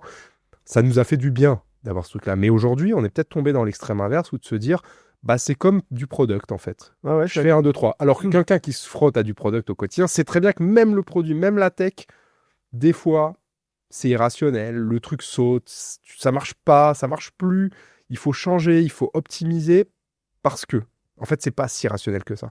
Ça l'est complètement plus que le market, mais étant-nous une matière très humaine, c'est fou, en fait, de penser qu'il y a un playbook qui existe pour se dire que je vais faire Alan avec un playbook, en fait.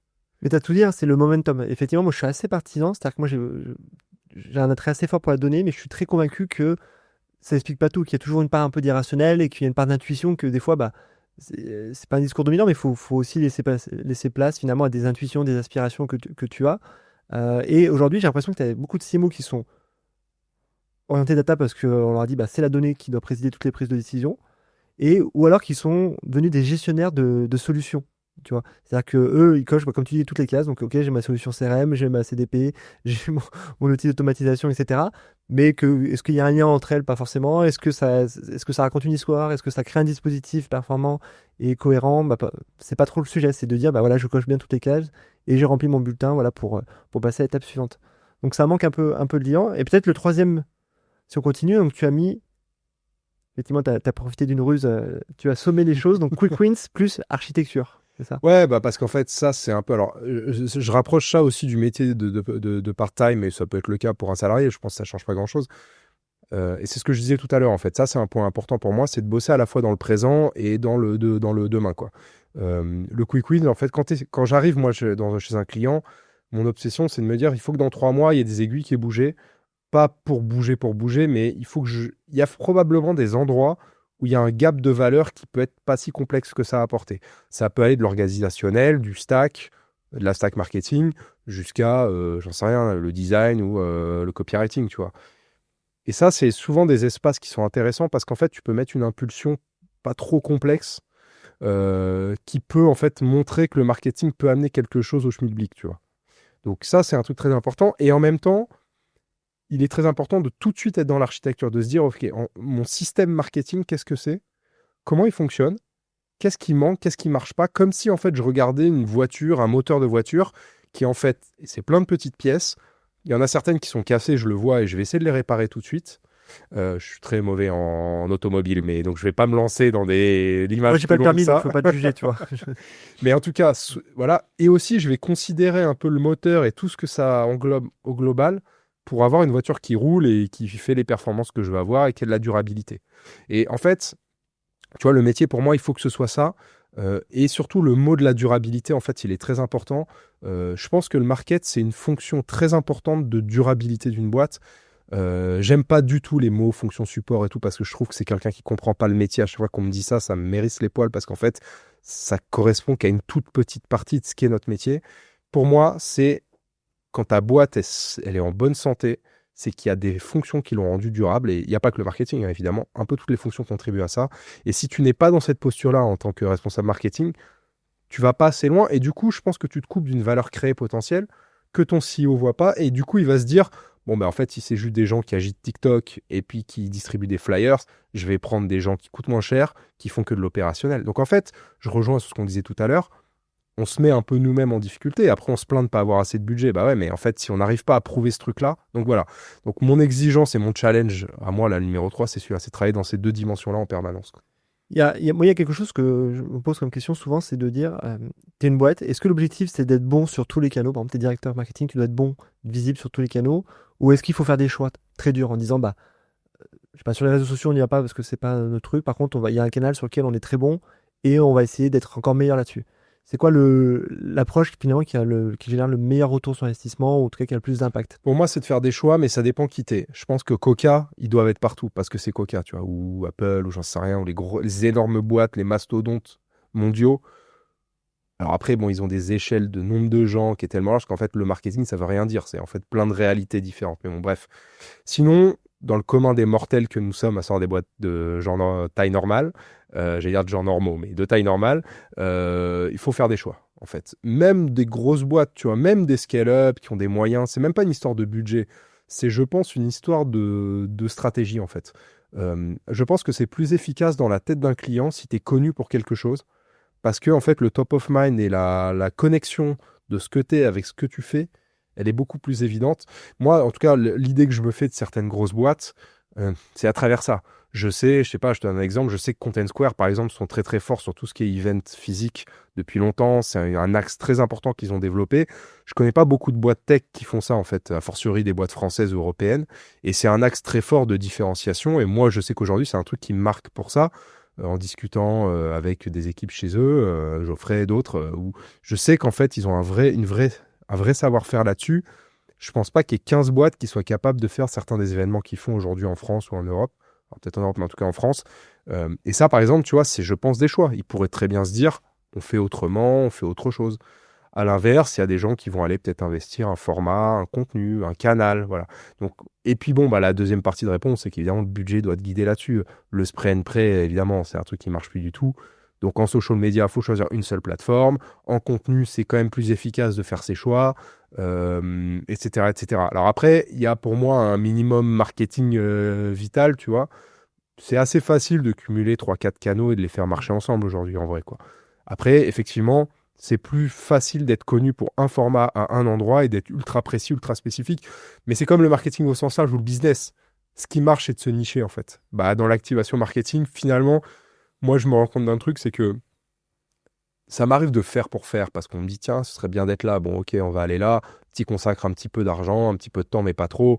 Tu le fais, ça existe, tant mieux. Mais tu sais que tu gardes ton home turf, ton endroit, où en fait, tu vas y aller comme le pic d'une lance, quoi, de manière très, très fine et très poussée.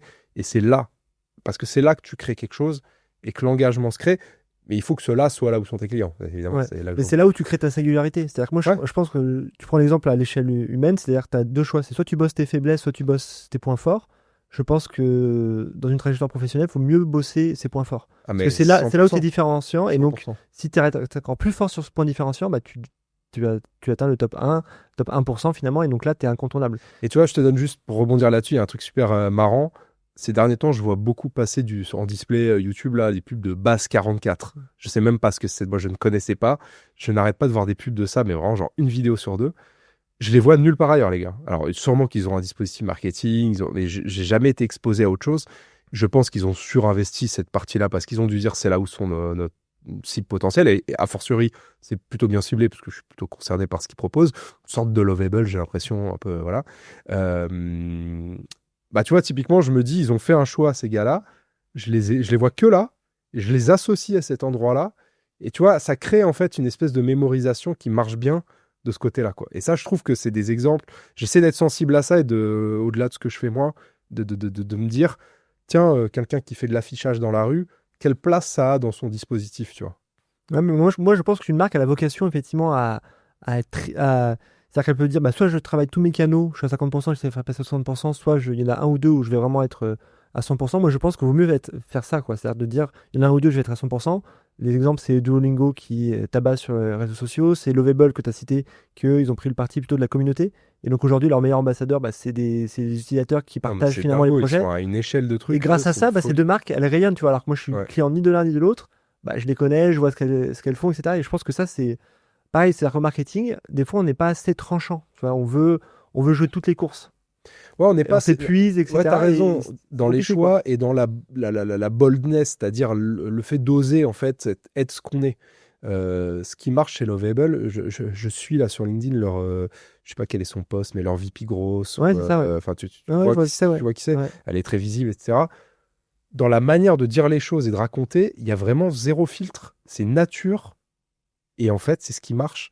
Et ça cartonne parce qu'en fait, c'est simple, naturel, direct et connecté aux problématiques de. La seule difficulté dans nos métiers, c'est qu'en fait, il faut que ce soit connecté à la réalité de la boîte. Et c'est ce qui est compliqué. Duolingo, par exemple, je ne connais pas les gens de la société. Je me dis, c'est probablement des gens avec un caractère qui correspond un peu à leur marque, tu vois. Donc, si tu rencontres un peu les équipes, j'imagine qu'il y a cette forme de créativité-là, dans le ton, dans l'humour et dans la volonté d'aller titiller, voire même de provoquer. Et je pense que tu ne peux pas inventer ça si tu l'es pas un petit peu, tu vois. Et je pense que la difficulté dans beaucoup de boîtes de taille moyenne ou petite, c'est que bah, c'est beaucoup plus flou, tu vois, ce truc-là. Évidemment, quand tu es une boîte leader, c'est plus facile d'oser, quoi. Plus facile d'être Apple que d'être la PME de 40 personnes. C'est beaucoup plus facile d'être. Beaucoup plus facile. C'est plus facile d'être Apple d'un point de vue marketing, en tout cas, quoi. Donc, il faut quand même qu'il y ait une réalité produit ou une réalité équipe qui porte ce truc-là. Notre métier à nous, c'est d'essayer de se dire, est-ce que dans la boîte, ou la boîte pour laquelle je bosse, ou dans laquelle je bosse, est-ce qu'il y a quelque chose dans le produit, dans le service, dans les équipes, dans la localisation, dans le momentum, dans l'histoire, voilà. Est-ce qu'il y a un truc dont on peut se servir et effectivement dans lequel je peux faire matcher avec un canal?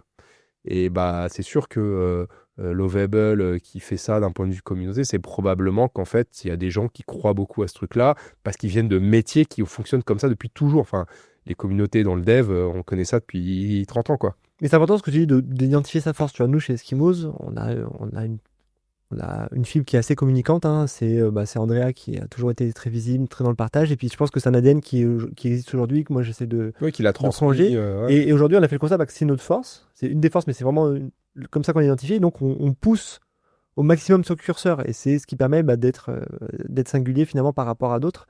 Et je pense que c'est plutôt un bon pari à long terme. Bah, il n'y a pas tant d'agences que ça. Alors, c'est paradoxal, mais il n'y a pas tant d'agences marketing comme que ça qu'ils font, en fait. C'est pas dans l'ADN des agences SEO. Alors que c'est leur pas- métier. ouais. C'est le meilleur moyen de prouver ce qu'on est. Mais c'est un monde où historiquement, on vient un peu caché, quoi. Ouais. Il n'y a pas cet attrait-là. Il y a le gros sujet, effectivement, qu'on a un peu abordé, mais en toile de fond, c'est peut-être l'IA. Aujourd'hui, c'est quoi un peu ta position par rapport à l'IA? Est-ce que tu as des projets? On a 1 heure là, un peu Je te laisse dérouler ce que. Non, pardon, non, je voulais pas te couper la. Ouais. Non, je te disais, c'est quoi ta position? Un, ta position, puis deux, est-ce que tu as peut-être. Parce que souvent, enfin, quand on parle aux marques, ils disent ah oui, l'IA, c'est super, machin et tout, mais concrètement, derrière, qu'est-ce qu'il en ressort? Est-ce qu'il y a un projet qui tourne, qui est en prod aujourd'hui, dans une de tes deux boîtes que tu as lancé ou que tu as piloté? Alors, un projet, oui, il y en a, mais en fait, j'aborderai pas le sujet comme ça, tu vois. En fait, il y a deux choses. C'est que je pense que ce qu'on appelle IA déjà aujourd'hui, finalement, c'est quelque chose qui existe depuis un moment sous d'autres formes, mais qui pouvait être un peu plus invisibilisé. Je parle notamment toute la partie data au sens large. La data utilise l'IA en tant que telle, et peu importe le nom que ça, depuis très longtemps, enfin depuis des années, voire des dizaines, voire 10 ans, etc. Nous, quand on dit IA, c'est plutôt l'IA visible, donc on va dire l'IA générative, Voilà, parce c'est qu'en fait, c'est encore une fois, c'est la surface, c'est ça. Et puis toutes les fonctionnalités d'IA dans la création qu'on a, qui est peut-être l'endroit où c'est le plus abouti de ce point de vue-là depuis 3 ans à peu près, quoi. Sur le premier volet de l'IA, on fait des trucs de fou maintenant, à manier de la data en volume, à trouver des corrélations, à faire de l'analyse 1000 fois plus vite qu'un cerveau humain. Et c'est dingo, tu vois. Moi, je suis pas un expert de ce sujet-là, mais à chaque fois que j'y suis confronté, je trouve ça dingue que l'être humain ait inventé quelque chose comme ça. Mais en fait, ce que j'y vois, c'est de l'augmentation, en fait. Et dans l'IA générative, j'y vois juste de l'augmentation de ce qu'on est. J'ai jamais accroché au discours un peu catastrophiste. J'ai pas connu cette époque, mais je me dis, quand on a inventé l'ordinateur individuel, je pense qu'il y a eu exactement les mêmes débats. Et quand on a inventé la machine à écrire, il y a sûrement eu les mêmes débats. Et quand on a inventé la voiture, il y a sûrement eu les mêmes débats. Et quand on a inventé la charrue, tout le monde s'est dit, bah ouais, mais avant, on creusait à la main, c'était plus artisanal. Enfin, je pense que c'est juste l'histoire de l'humanité de se dire que l'invention d'après va nier l'humain qu'on était avant. Je pense que c'est juste une évolution logique. Et je me dis, moi, mon métier aujourd'hui, je le fais pas pareil qu'il y a 4 ans. Et tant mieux, et j'adore ce que je fais aujourd'hui avec les outils d'IA. Moi, je suis un grand utilisateur de Claude depuis 18 mois ou un peu plus, parce que ça me permet de faire beaucoup plus de trucs, beaucoup plus vite, de plus me challenger.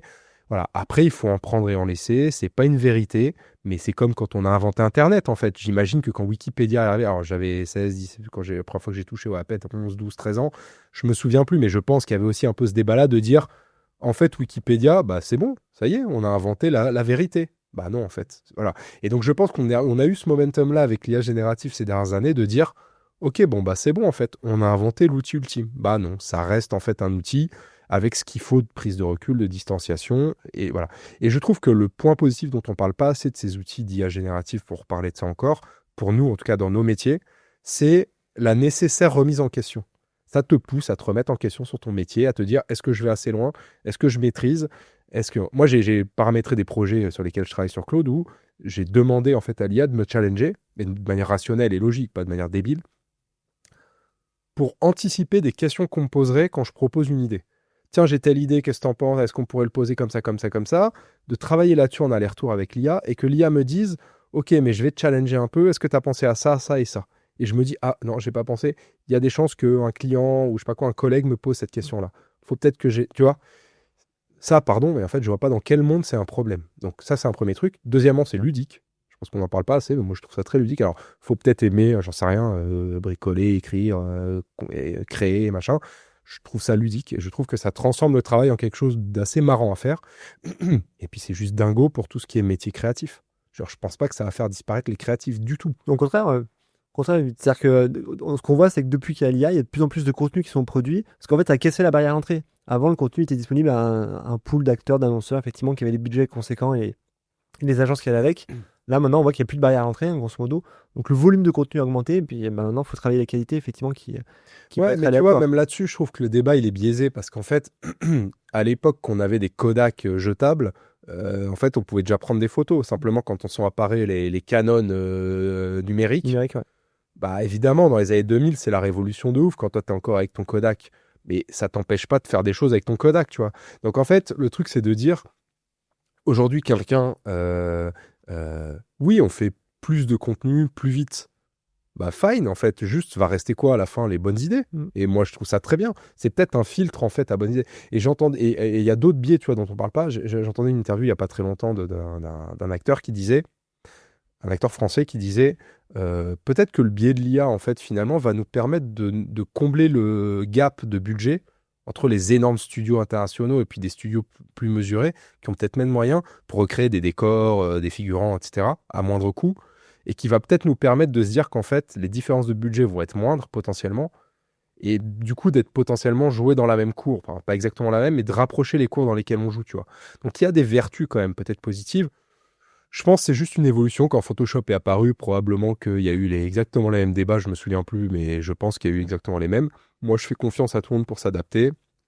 Il n'y a pas de problématique. Par contre, ça permet un truc de dingue à des gens comme moi ou comme toi qui sommes pas, on n'est pas des créatifs de base, de faire des choses. Moi, je fais beaucoup de trucs pour Future Proche notamment. Je crée des Tu fais visuels, beaucoup je de fais des créa, ouais, sur... podcasts, Ouais. je fais du montage. Mais tu vois, j'ai ces métiers-là. Alors, je m'y suis confronté en agence. Je bosse avec des studios créa, avec des DA, même encore aujourd'hui.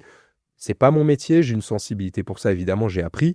Mais je trouve ça dingo qu'en fait, la seule limite, c'est l'idée et après de savoir comment on fait. Mais en fait, avec tous les tutos, plus les IA génératives. Et puis tu leur demandes en fait comment faire, tout simplement. Tu fais n'importe quoi. Il y a quelques jours, j'ai fait des retouches photos. En fait, je suis juste allé sur Claude, je lui dis tiens, sur tel logiciel, je cherche à faire ça, explique-moi. Tac, t'as le tuto en 2 secondes. Tu le fais. Après, c'est pas fait comme un professionnel et je serai jamais un retoucheur de génie, mais c'est pas grave en fait. Et je reprends dans l'exemple de Wikipédia parce que hier je faisais une masterclass à Lille avec un groupe d'entrepreneurs, de marketeurs. Et c'est exactement l'exemple que j'ai donné. J'avais le retour en disant mais moi, l'IA, j'y crois pas trop parce que il n'y a pas le goût de l'effort de rechercher l'information. L'information. Quelqu'un qui t'a dit ça? Ouais. Et plusieurs dans la salle, c'était le discours dominant. Alors moi, j'étais un peu le. Ils ont quel âge? Bah voilà, c'est exactement ce que c'est. Non, justement, c'est exactement ce que je voulais dire. D'accord. C'est des gars c'est des personnes qui ont monté leur entreprise, qui sont patrons ou qui sont directeurs, etc., qui ont 40, 45 ans, voire plus, et qui eux disent, bah avec l'IA, en fait, on ne prend pas le goût de l'effort, on prend pas le temps de vérifier l'information, et grosso modo, les jeunes, ils copient-collent, et voilà, sans réfléchir. Ouais, mais c'est Internet en 2001. C'est exactement ce que je leur dis. Je leur dis, à l'époque, quand on faisait des exposés avec Wikipédia, on faisait la même chose, hein, honnêtement. C'était la source de vérité absolue. Il y a eu les mêmes et alors que débats. sur Wikipédia, bah.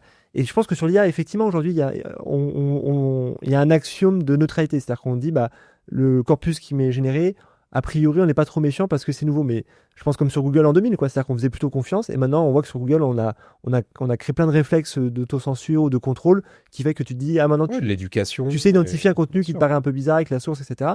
Et sur l'IA, il y aura exactement le même biais qui va se... Et tu vois, j'aime pas ce débat parce que je trouve que déjà, on infantilise les gens sur ces sujets-là.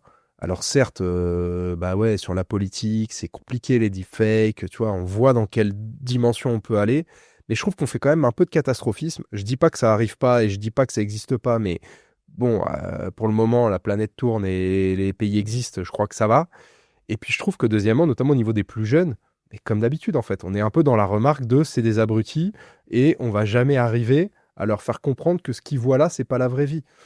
Je fais confiance à des gens. Alors certes, il y a des biais, les social media, tu vois, il y a certains logiciels, j'ai halluciné, des logiciels de montage, de machin, quand je vois le niveau de retouche que tu peux faire sur des visages.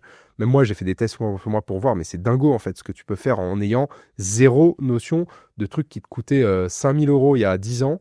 Aujourd'hui, ça coûte 15 balles ou 20 balles par mois et tu fais tout ce que tu veux en termes de retouche.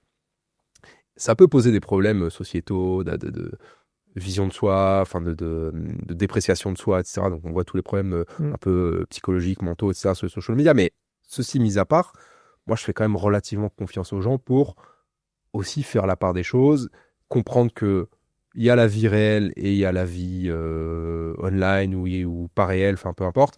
Et je trouve que tu vois, on est un peu dans cette truc-là. Donc après, c'est peut-être que en France, j'en sais rien, ou en Europe, peut-être que dans d'autres pays, c'est différent. Il y a eu un peu ce truc. C'est en train de s'atténuer quand même. L'IA est en train de rentrer un peu dans Dans les usages communs. Ouais, dans les usages communs. Et pour moi, la nouvelle frontière, elle est dans le boulot maintenant. Elle est vraiment dans le taf où il faut qu'on arrive vraiment à trouver des directions. Donc moi, je vois maintenant un peu toutes les boîtes, en fait, à toutes les échelles, essayer de trouver des applications depuis le classique chatbot jusqu'à des choses plus poussées. Parce qu'en fait, évidemment, le temps que ça te fait gagner à ton client, la valeur que ça apporte, l'ouverture que ça propose, c'est quand même des outils assez fous, en fait. En soi. Mais pour revenir à ton point sur les fake news, c'est vieux comme le monde, quoi. C'est-à-dire que moi je suis assez passionné de l'époque révolutionnaire. Et à l'époque, il y avait quoi? Les fake news, c'était ce qu'on appelait les libelles. C'est-à-dire que c'était des petits ouvrages qui étaient écrits où on tournait en ridicule le roi, la reine, etc., sur des histoires inventées, qui étaient lues par ceux qui savaient lire, donc c'est-à-dire pas grand monde. Et c'était 100% de la fake news, si tu veux. Et il n'y avait aucun filtre, on ne disait pas, tiens, est-ce que c'est vrai ou c'est faux? Mais oui, il y avait une adhésion absolue. C'était pire avant. Enfin, je veux dire, dans les années 50, quand la seule source d'infos, c'est des dépêches d'agences presse, qui en fait, il y en a 4 qui dirigent le marché, et ils te parlent d'une guerre qui a lieu à l'autre bout du monde, c'est quoi ton moyen de vérifier qu'il y a eu 200 000 morts ou 2? Enfin, je veux dire, on se dit aujourd'hui, tu vois, on dit les deepfakes, c'est grave, on peut plus rien vérifier. Mais moi, je pense l'inverse. Je pense qu'on a beaucoup plus de capacité. Il y a une conscience collective, en tout cas, de dire ça peut être faux. Voilà. C'est ça. Et je pense qu'en fait, alors, la difficulté, c'est que c'est plus facile de faker maintenant. Parce qu'il y a beaucoup plus de technologie. On voit des trucs qui tournent. Des fois, les gens sont assez fous. Mais en fait, en réalité, on a tous beaucoup plus d'acculturation à ça. Où je pense que dans les années 70, quand tu lisais dans Le Monde un article sur un sujet, tu le prenais pour argent comptant. Il y avait un principe d'autorité, quoi. Et donc, je pense que c'était beaucoup plus facile de faker que ce qu'on a aujourd'hui. C'est le fameux reportage de Sartre qui était allé en URSS et qui avait fait un super en disant non, tout va bien, dans le meilleur du monde, il n'y a pas de goulag, il n'y a pas de... Voilà, enfin bref. Donc effectivement, il y a un biais qui a tendance à se déconstruire en tout cas, parce que maintenant, il y a une acculturation, il y a un réflexe de dire quand même, est-ce que la source est bonne ou pas? Peut-être qu'on peut passer à une autre séquence, Dominique, c'est la séquence hack, entre guillemets, c'est qu'on a appelé nous l'effet boule de neige. Tous un peu dans notre quotidien, on a nos petites astuces, nos petits hacks qui, pour le minimum de temps ou en tout cas d'investissement, génèrent un impact x10. C'est quoi toi un peu ton hack? Alors ça, c'est un sujet euh, qui m'a posé question. Parce qu'en fait, j'ai pas de hack, j'ai une sorte d'anti-hack en fait finalement. En fait, c'est un sujet que j'aime pas parce que dans nos métiers, il n'y a pas de hack. Le marketing, c'est 15% de stratégie et d'idées, 15% de thèse, d'expérimentation et 70% de transpiration. D'exécution pure. Voilà, Ouais. et d'exécution. Et je pense que le seul hack qu'il faut avoir en tête, c'est ça. C'est de se dire, en fait, moi, des idées géniales, des stratégies géniales qui sont exécutées une fois, puis les gens persévèrent pas, je ne vois que ça. C'est-à-dire qu'en fait, le problème n'est jamais l'idée. Le problème n'est jamais le manque d'idées, n'est jamais le manque de stratégie. Ça, c'est un biais pour moi. En tout cas, je le rencontre pas tant que ça. On peut rencontrer de la moyennisation, comme tu disais tout à l'heure, de la stratégie, où en fait, t'en as pas vraiment, c'est un peu moyen, mais c'est très facile en fait à améliorer ça. Je prends le truc, on s'accroche à ce que j'ai, la singularité, l'ADN de la boîte, à ce qu'on est, à ce qu'on fait, machin. Bon, le monter d'un ou deux niveaux, dans la théorie, sur la stratégie, c'est pas dur. Ce qui est dur, c'est de se relever tous les matins pour faire le boulot. Parce qu'en fait, le marketing, c'est beaucoup d'exécution et de distribution, et c'est chiant. On va pas parler de mots grossiers, mais quand même, c'est chiant, c'est redondant, Besogneux, ouais. c'est besogneux. Ouais. Mais c'est ça, en fait, nos métiers. Et je pense que si on n'aime pas ce truc-là, ce côté besogneux, c'est-à-dire, il faut de la créativité, il faut de l'idée, il faut de l'intuition, il faut un moment de génie, un moment de grâce, mais il faut de l'exécution et de la besogne. Moi, mon métier, je le vois comme ça. Et quand j'arrive dans les boîtes, j'essaye de pousser ces process-là. C'est de la musique, en fait. La musique, c'est besogneux. Quand on écoute un morceau, Ouais, tu répètes tes gammes, tu les fais. en fait, ça. moi, pour avoir bossé en studio, tu Mm. vois, ces analogies que je fais souvent, c'est très compliqué à faire de la musique parce qu'en fait, tu cherches beaucoup, tu refais 100 fois les mêmes trucs et il y a des morceaux de pop qui font 2 minutes 30 où il y a 2 ans de travail dessus. Mais on le voit pas, on le sait pas, c'est une idée. Hop, non, c'est pas ouf, ouais, tu reviens dessus. Puis, et c'est pareil pour tout, un produit dans la tech, c'est la même chose. T'arrives, t'as une idée de départ, tu développes un truc, puis en fait ça marche, mais pas vraiment, mais c'est pas exactement là. Bon, puis tu laisses tomber, tu fais autre chose, puis peut-être 3 ans après, il y a une. Voilà. Et je pense que le boulot, en fait, c'est ça. Et je crois que ce que j'aime pas dans les playbooks aussi, c'est ça, tu vois. C'est ce côté, on évacue complètement ce truc-là. Et je pense que le hack ultime, c'est d'aimer cette partie-là du métier dans nos métiers et de se dire, le marketing ne vaut que dans l'exécution qu'il a. Et toutes les boîtes, moi, que je trouve admirables dans ce qu'elles font aujourd'hui, généralement 99% du temps, elles ont une exécution soit qui est hyper millimétrée, soit qui est un peu singulière, soit qui est hyper créative, avec quelque chose, tu vois, où tu te dis, ok, tu vois, on parle de Revolut, j'en parlais tout à l'heure, non seulement ils sont très bons stratégiquement, dans tout ce qu'ils font, dans les moyens qu'ils déploient, etc., mais c'est surtout qu'en fait, en termes d'exécution, pardon, mais il n'y a quasi pas de faute, en fait, dans ce qu'ils font, quoi. Je veux dire, il n'y a rien où je me suis dit de ce que j'ai vu de cette boîte, où je me suis dit, ah, non, là, par contre, ils auraient peut-être pas dû, si moi j'étais eux, j'aurais peut-être, tu vois, je me dis jamais ça avec ce genre de boîte, quoi. Toujours des boîtes où tu es surpris. Je sais pas, en France, on peut parler d'Alan, tu vois, Alan, tu vois ce qu'ils C'est font au et tu cordeau, te ouais, chaque dis, fois, ouais. Mm. ok, mais à tout, quoi, tu vois, il y a market, mais pas que, même dans le produit, dans tout ce qu'ils font, en fait, je regarde et je me dis, en fait, c'est juste, tu vois. Et il y en a plein des boîtes comme ça où finalement, c'est juste ce qui est proposé. Et je pense que c'est vraiment là-dedans qu'il faut aller chercher quelque chose, mais ça, tu ne l'as que dans la répétition, l'exécution. J'allais dire la transpiration, c'est peut-être un peu guerrier comme manière de voir le truc, mais parce que ça fait plaisir à personne, tu vois, de refaire 45 fois le même format en essayant de l'améliorer de 10% à chaque fois. Mais c'est en faisant ça que tu commences à nicher et à trouver en fait ce qui marche le mieux dans ton style, dans ta manière d'être. Voilà, moi c'est vraiment là-dessus que je travaille. Après, non, après c'est des choses classiques, hein, juste C'est allez. c'est une bonne réponse ce que tu dis, quoi. Toi, t'es pas le profil. Souvent, quand on monte en carrière, il y a toujours le discours de dire ah bah moi, non, je vais faire de la stratégie. Sous-entendu, j'abandonne l'opérationnel. Toi, ce que je comprends, c'est Bah, pas parce du que tout j'ai fait l'inverse en fait. c'est pas ton Que point de j'ai vue, quoi. commencé en Ouais. agence où en fait on venait nous voir pour avoir des Ouais. idées, tu vois. Et donc je l'ai vu en fait, très honnêtement, des gens qui ont des idées géniales, il y en a 40 partout. Autour de nous, on a tous des idées géniales.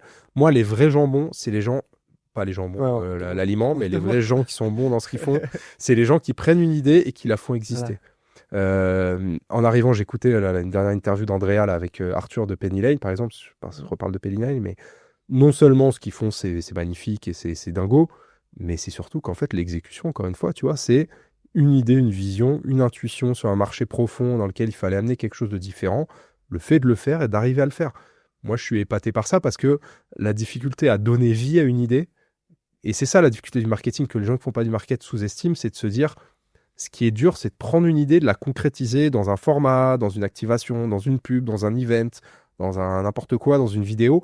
C'est très compliqué en fait à faire. Ça demande en fait de faire une transformation intellectuelle et cognitive. Et c'est nos rôles, c'est nos métiers à nous. Mais c'est assez complexe en fait. Parce que sur le papier, une marque peut être bien fichue. Puis quand tu la mets sur un flyer qui doit se retrouver dans la boîte aux lettres d'une maison, tu retrouveras peut-être pas forcément ce truc-là. Et il y a une jonction qui s'est pas faite. Et cette jonction-là, ça, c'est nos métiers. Et ça, c'est difficile. Et ce que j'aime pas, c'est qu'on nous pose souvent stratégie opérationnelle avec l'idée sous-jacente que l'un est noble et l'autre n'est pas noble. Alors que moi, je trouve qu'il y a beaucoup de noblesse dans la production, dans l'exécution, dans l'opérationnel. Tu vois, quand j'ai pris mon poste, on m'a tout de suite, j'ai eu des retours bienveillants en disant « Ah bah c'est cool, t'as un poste, tu vas pouvoir faire de la strat. Sous-entendu, dans ta tour d'ivoire, tu vas être là, tu vas te dire fais ça, fais ci. » Moi, j'ai jamais fait autant de rendez-vous clients et prospects que depuis que je suis chez Eskimos, quoi. Je calculais il n'y a pas longtemps, j'ai dû faire 200 échanges comme ça. Et je trouve que c'est là où est ma valeur, quoi. C'est pas tant de dire, de donner une direction, une impulsion. Je pense que c'est 1% de mon job. Et le reste, bah, c'est ce que tu dis, c'est d'influencer, c'est mettre en musique, en cadence, d'exécuter. Et c'est vraiment là où on a de l'impact, quoi. Ouais, puis faire des corrélations, ça te permet toi aussi de te dire, bah, en fait, ça me donne des idées aussi pour essayer de pousser les trucs différemment. En fait, il y a aussi un autre truc qui est super important, c'est que je crois que dans le marketing, on est aujourd'hui un métier de doueur, de faiseur, en fait. Notamment via tous les outils qu'on a, et on parlait de l'IA générative, mais ça nous permet de ça, on est des faiseurs. Si tu n'as pas la mentalité de faiseur, tu trouveras. Et tu vois, les gens qui, je pense, ont des difficultés peut-être dans leur carrière à un moment donné, c'est qu'ils ont plus trop envie d'être des faiseurs parce que. Et je pense que du coup, ça colle plus avec le besoin d'une boîte ou d'un dirigeant de boîte qui cherche des faiseurs. Je veux dire, on n'est pas là pour faire du marketing, on est là pour adresser des problèmes.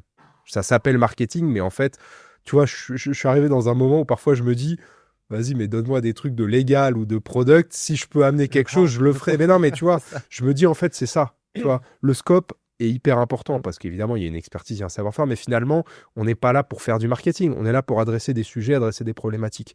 Et je pense que si t'es pas un faiseur ou que tu te dis pas, tu te mets même, moi, ça m'arrive parfois de me dire, tiens, on prend un outil ou de gérer des trucs en direct. Tu vois, il y a des gens avec qui je bosse dans les équipes, des partenaires, et je dis, attends, non, mais vas-y, tel outil, le setup, je vais m'en occuper. Déjà, ça me permet de comprendre, de voir un peu, et puis d'être tout de suite, tu vois, dans le vivo du truc pour dire ensuite le moment où on le garde et on le développe, c'est parce qu'on y a touché, quoi. Et moi, j'ai besoin aussi d'être dans ce truc-là, parce qu'il n'y a que comme ça que tu progresses un peu. Alors, on n'a pas toujours le temps. Des fois, bon, ben voilà, on est plus on fait de la validation, beaucoup de choses, d'idées, de trucs d'autres personnes, et ça fait partie du métier aussi. Et ça, c'est difficile aussi, parce que il faut être rapide et précis. Mais il faut redescendre dans l'arène, quand même. Mais voilà, moi, c'est vraiment mon truc au quotidien. Futur Proche m'amène ça aussi. L'obligation, parce que là, pour le coup, il n'y a pas de moyens, enfin, il n'y a pas de budget, il n'y a pas de structure d'entreprise en soi. Et donc, en fait, tu es obligé de te dire comment je fais exister ce truc avec pas grand-chose. Et ça t'oblige à te dire. Et c'est pour ça que j'aime bien l'époque où on est, parce que l'époque où on est nous permet de faire ça. Bah justement, peut-être le dernier thème du podcast, c'est le futur proche. Tu m'amènes sur un plateau. C'est quoi futur proche? Comment est née un peu l'idée et qu'est-ce que tu veux en faire de cet objet? Ça c'est une bonne, c'est intéressant parce que ça rejoint ce que je viens de dire. Futur Proche, c'est né d'un truc terrain, tu vois. Moi, je voulais moi-même rejoindre une communauté il y a un peu plus de 2 ans qui ressemble à ce qu'est à peu près Futur Proche aujourd'hui. J'ai pas forcément trouvé, bon, c'était pas un énorme manque dans ma vie, mais je me disais, je trouvais ça dommage de pas avoir un espace où on parle de marketing au sens large avec des gens différents mais qui font un peu le même métier, marketing com, mais de manière différente pour des raisons différentes, etc. Et puis voilà, puis c'est passé un peu un été, tu vois, c'était avant l'été 23. C'est passé un été, et puis à la rentrée, je me repose un peu cette question, tu vois. Je me dis, bon, j'aimerais bien trouver un petit écosystème. Mais là, j'étais sur 20 personnes, tu vois. J'étais pas sur. Voilà. Et puis, c'est ma femme, comme je le raconte, c'est tout à fait vrai, mais c'est vraiment ma femme qui me dit, non, pourquoi tu le fais pas, tu vois. Je dis, tu vois, c'est tout de suite se frotter. Moi, la partie un peu community building, j'en parlais avec des gens qui font ça, que je connais, qui sont bons là-dessus, mais j'avais pas fait ça. Je me voyais pas faire ça, en tout cas, à ce moment-là. Puis c'est passé 2-3 semaines, je me suis dit, écoute, en vrai, qu'est-ce qu'il y a rien à perdre, tu vois. Voilà. Je m'étais dit, on sera peut-être 30 et ce sera très bien. On fera notre petit club à nous avec nos petits verres et nos petits trucs, tu vois. Et nos petits, j'en sais rien, on fera des week-ends entre nous à parler market et ce sera très bien, tu vois. Et voilà, donc c'est né comme ça. Par contre, mon seul truc, et ça c'est une vérité dans ma vie, c'est que j'aime bien, moi, faire des trucs collectifs. Bon, à part là, je fais mon métier, plus ou moins, on va dire, j'ai monté un truc solo, mais finalement, je suis dans les boîtes, donc je travaille en collectif. Moi, je crois que je suis que bon là-dedans, parce que je suis très imparfait comme tout le monde et que j'ai besoin de m'associer à des gens qui amènent autre chose. Donc, j'ai embarqué des potes, quoi. J'ai dit, OK, mais dans ce cas-là, donc j'ai dit à ma femme qui est directrice marketing, par contre, tu viens aussi. Et puis, on a contacté 2-3 amis, plus ou moins, qu'on connaissait plus ou moins longtemps, mais dont on pensait qu'ils partageaient un peu un état d'esprit, tu vois, ou un moment de carrière où on avait besoin de ça tous, tu vois. Je serais peut-être pas allé chercher, d'ailleurs on n'est pas allé chercher le directeur marketing de l'énorme boîte corpo qui a pas besoin de ça peut-être parce qu'il est pas dans ce moment-là de sa carrière, tu vois. Peut-être qu'il en aura besoin plus tard, mais ça c'est encore un autre truc. Donc on a créé Futur Proche là-dessus. Aujourd'hui c'est une communauté de 510 leaders marketing com, tous horizons, de la start-up à la PME, à l'ETI, quelques grands groupes aussi, des salariés, des indés, beaucoup de gens un peu en passation d'un côté ou de l'autre, des salariés qui ont 10-15 ans de carrière qui veulent passer indés, des indés qui retrouvent des jobs de salariés. Donc tu vois, c'est aussi une espèce de passerelle en fait là-dessus. Et puis des gens qui font des métiers très différents. On a tous les business models avec tous les secteurs du B2B, du B2C, des trucs très tech, des trucs très artisanaux, des trucs de services, des produits. Enfin, on a vraiment de tout. Moi, je voulais ça. Je voulais la diversité de l'écosystème français, on va dire, mais avec le métier du marketing en jonction, mais qu'on fait tous de manière très différente. Donc, ce qui est drôle, c'est que souvent, j'ai des gens qui me disent ah, machin, quand il parle, je comprends absolument rien à ce qu'il dit, parce qu'en fait, le vocabulaire, le langage, c'est là qu'on se rend compte que nos métiers, parfois, sont très différents, même si ça s'appelle plus ou moins de la même manière. Et donc voilà, aujourd'hui, c'est une communauté WhatsApp très active, avec un angle prio qui est les événements physiques. Donc, tu vois, on en a fait une vingtaine depuis la création de l'agence, de la communauté, pardon. Avec des formats, dîner, after work, etc., petit-déj qui marche bien. Le podcast, à la fois en audio et sur YouTube, qui est un axe important qui nous permet à la fois de sortir de la communauté, d'être visible ailleurs, et puis de développer un contenu. Moi, j'avais fait du podcast il y a 15 ans avec des amis un peu en bricolo dans des chambres. Et là, avec les outils qu'on a maintenant, tu vois, je reviens au truc de doueur. J'adore, tu vois, être sur Riverside, faire un peu de montage. Bon, c'est un problème de temps, mais on peut faire tellement de choses avec pas grand-chose aujourd'hui que c'est fou. Voilà, Futur Proche, c'est tout ça. Et en fait, c'est vraiment un endroit pour venir trouver des pairs. T'as un problème, t'as une problématique. Tu vois, je dis souvent, c'est en fait tes 500 collègues dans ta poche. Quand tu sors d'un board ou d'une réunion avec ton boss et que tu sais pas trop, tu poses ta question, tu vas trouver 4 personnes qui à ce moment-là se posent la même question. En une semaine, tu as des réponses, des outils, des machins, des trucs. Et en fait, ça t'assure de te dire, je me sens un peu plus backup, comme si j'amenais mes 4 amis avec moi en réunion. Voilà. Bah, c'est un peu ça, tu vois. Et je me rends compte de la valeur que ça a à l'échelle de ce que c'est aujourd'hui. Qu'est-ce que ce sera demain? Honnêtement, le seul truc que je veux, c'est de la structure, que ça tienne debout et que ça délivre encore plus de valeur aux gens qui prennent la peine d'être là. Quand on fait des events after work, des dîners, que les gens sont présents et on a 70-80 personnes, je suis toujours un peu épaté, tu vois, de voir des gens. Ça fait longtemps que je bosse dans ce secteur, j'ai fait pas mal d'events. Je sais la difficulté de faire se lever les gens de leur canapé, tu vois. Et je suis toujours épaté, en fait, par le fait. À chaque fois qu'on lance un truc, je me dis ça va bider. Ça va pas être assez intéressant. Et à chaque fois, les gens sont là et je me dis, les membres sont là. Et je me dis, OK, en fait. Ouais. Donc, ça, c'est un truc que j'ai envie de garder, mais il faut amener de la structure et amener encore plus de valeur pour qu'en fait, ça devienne le réflexe de quelqu'un dans le market de se dire, je sais pas, j'ai besoin de savoir où je veux changer, parce qu'aussi, il y a beaucoup ça. Je vais trouver 4 personnes qui vont m'aider à faire ça, quoi. Et ce qui est intéressant, moi je gravite un peu autour de différentes communautés. Il y a quand même des éléments très singuliers, si je reprends ton terme de tout à l'heure. C'est, il y a 500 personnes, mais c'est une communauté qui est très engagée. C'est-à-dire que tu poses une question, dans les 5 minutes, tu as 3 réponses. Et ça, c'est quand même assez rare. C'est que souvent, plus une communauté grandit, et plus ton taux d'engagement s'effondre. Là, c'est pas du tout le cas aujourd'hui. 2, c'est que vous produisez aussi du contenu. C'est-à-dire que vous avez publié une étude, par exemple, sur les rémunérations qui a été téléchargée plusieurs centaines de fois. Donc, c'est-à-dire que non seulement, effectivement, tu as la partie rencontre physique, mais il y a la partie aussi on réfléchit ensemble et on se lance sur des projets. Troisièmement, c'est que c'est une des rares communautés qui est aujourd'hui, sauf erreur, qui est gratuite, entre guillemets.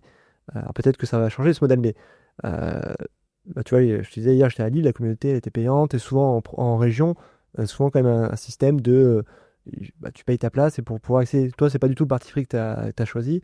C'est même plutôt l'inverse. Et quatrièmement, il y a un truc c'est peut-être le point le plus fort, c'est qu'il y a une sorte d'attachement et d'engagement. Et d'ailleurs, on le voit, c'est que les gens, sur LinkedIn, le mettent dans leur carrière future proche. Et il y a qui fait ça à part Time for Planet? Tu vois, vous êtes un peu les... Non, il y en a, mais... les prévisibles, quoi, je trouve. Ouais, alors, On se revendique alors, futur on proche, l'aura- tu vois ce que je veux dire? pour être tout à fait honnête, on l'a suggéré de le faire aussi, mais Mais après, les gens le font Ils le pas, font, ils le c'est font pas, sûr. voilà, c'est différent. Bah, Là, ils le c'est font. marrant parce que quand tu vas du coup sur la page de Futur Proche, t'as genre, je sais pas, 80 personnes qui sont C'est ça. employées, quoi. Donc je Ouais. trouve ça assez drôle. J'ai l'impression d'avoir monté une boîte de 100 personnes. Je trouve ça fou. Non, mais par contre, ce que tu dis, ça me touche parce qu'en vrai, quand tu pars d'un truc qui est rien et qui se transforme en quelque chose, peu importe l'échelle, tu vois. Franchement, hier, j'ai parlé avec une communauté, ils sont 25 000. Hein, donc nous, on est personne. Enfin, moi, je suis tout à fait hyper humble là-dessus. Mais je me dis juste, voilà, t'as bougé plus de 500 personnes. Enfin, plus que ça, parce qu'en fait, on intègre peut-être 40% des gens qui s'inscrivent. Donc en fait, virtuellement, il y a 1 200 personnes qui un jour ont fait la démarche de vouloir s'inscrire sur Futur Proche. Ce qu'on n'intègre pas, c'est des gens qui sont pas dans le marketing ou la com très directement, plein de profils un peu trop éloignés ou trop hybrides parce que les gens regardent un peu en transversal. Je pense qu'ils aiment bien ce qu'ils voient, ils ont envie d'y être, mais ils regardent pas très précisément. Donc après, il n'y a pas de jugement de valeur, c'est plus qu'on essaye de garder cette homogénéité-là. Après, ce qui, je pense, fait l'activité aussi de la communauté, c'est un truc hyper important. Tu vois, plus ça va, plus je compare un peu ça à une sorte de club, en fait, de boîte de nuit. Physio, son boulot, en fait, c'est pas d'avoir des règles, c'est de créer une alchimie, quoi. Et de se dire, j'ai des gens, 80% de gens qui se ressemblent, puis pourquoi pas avoir des petites touches de gens un tout petit peu différents qui amènent autre chose. J'essaie de construire, on essaie de garder un peu ça. Alors, c'est pas, on connaît pas les gens qui s'inscrivent forcément humainement, mais dans les profils, dans les parcours, on regarde bien à chaque fois qui, quoi, comment.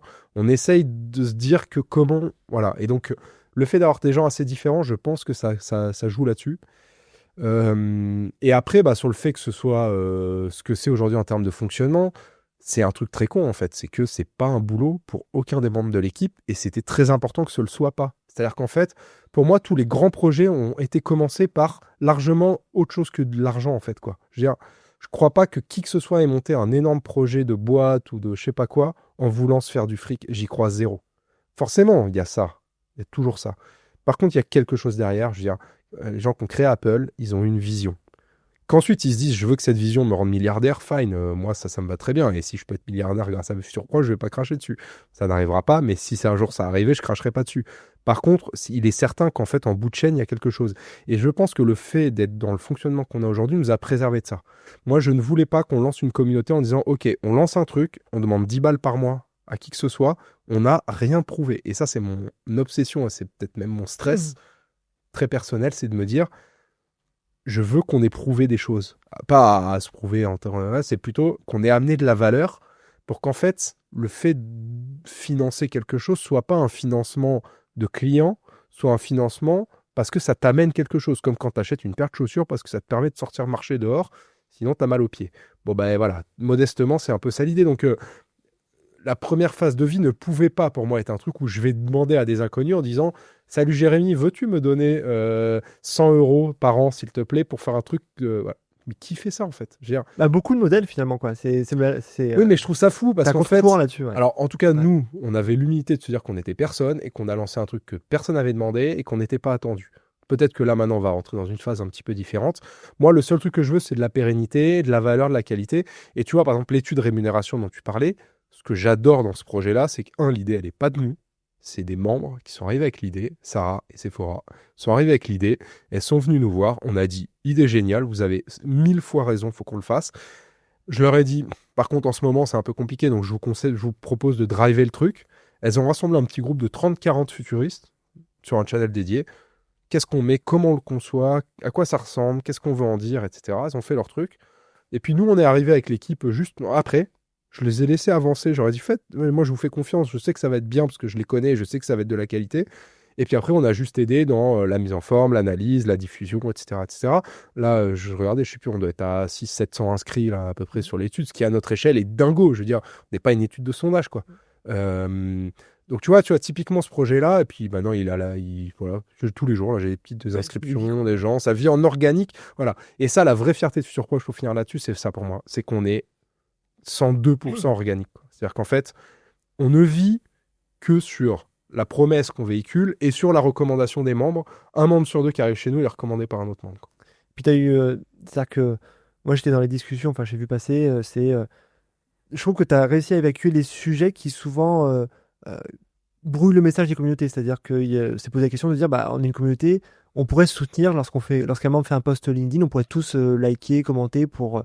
Et toi, tu as tout de suite dit, c'est pas le but en fait de la communauté, c'est que si on fait ça, on travestit. C'est pas un pod caché. Voilà, comme exactement. Mais comme beaucoup de communautés, quoi. Ouais. Il y a beaucoup de communautés où c'est ça en fait la finalité. Mais encore une fois, tu vois, je le dis de manière très sincère, j'ai pas de jugement de valeur à faire là-dessus. Les gens un peu font aussi. ce qu'ils veulent faire. Je te retourne le. Non, mais les gens font ce qu'ils veulent et j'ai pas de sujet. Je sais qu'il y a des gros influenceurs qui ont monté des espèces de fake communautés où en fait c'est des pods géants qui leur ont surtout service à eux en prio, bon, un peu aux autres aussi, mais je juge pas ça. Chacun fait son business, si tout le monde s'y retrouve, j'ai pas de problème. Il y a des gens que ça aide de se sentir appartenir à quelque chose. Moi, j'ai pas de problème. L'appartenance, c'est très important à l'échelle humaine, tu vois. Moi, je ne voulais pas que ce soit ça, Futur Proche, parce que c'est pas là où on a de la valeur ajoutée. La valeur ajoutée qu'on a, c'est dans nos métiers, dans les blocages qu'on a, dans les blocages psychologiques qu'on a ou d'expertise qu'on a, ou dans les connexions et le réseau qu'on a, qui est notre réseau à nous, il est tous très limité. Et je me suis dit, si on fait ça, ça va prendre le besoin de reconnaissance qu'on a tous en tant qu'être humain va prendre le pas sur le reste. Et en fait, ça ne va être que ça.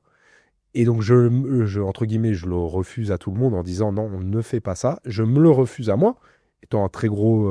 Je pense que dans la communauté, je suis un de ceux qui créent le plus de contenu de l'ensemble de la communauté. Les seuls trucs qu'on fait, c'est de partager les contenus de Futur Proche sur la page Futur Proche. Mais par exemple, même les posts de Futur Proche que je fais, moi, à titre personnel, je ne les partage pas sur Futur Proche, la communauté, parce que je ne veux pas ouvrir cette porte-là aujourd'hui.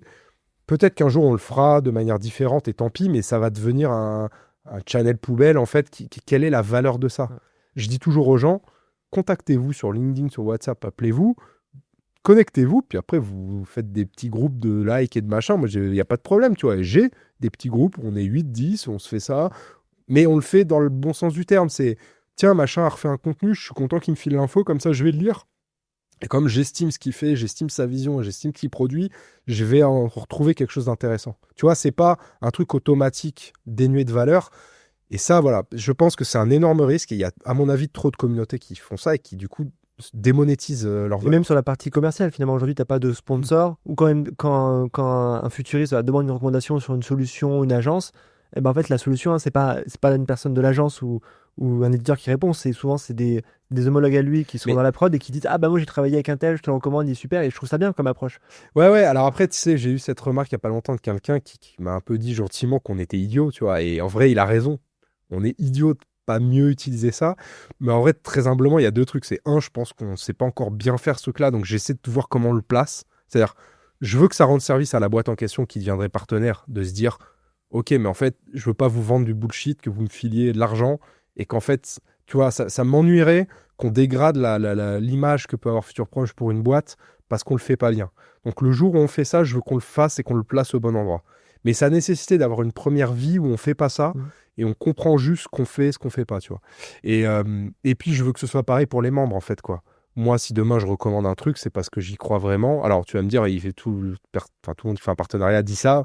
Ouais, mais je signe des partenaires parce que j'y crois. Ok. Mais en tout cas, tu vois, c'est un petit stress personnel de se dire, à partir du moment où on fait ça, il faut le faire d'une manière un peu précise, sans être trop esclave de ça.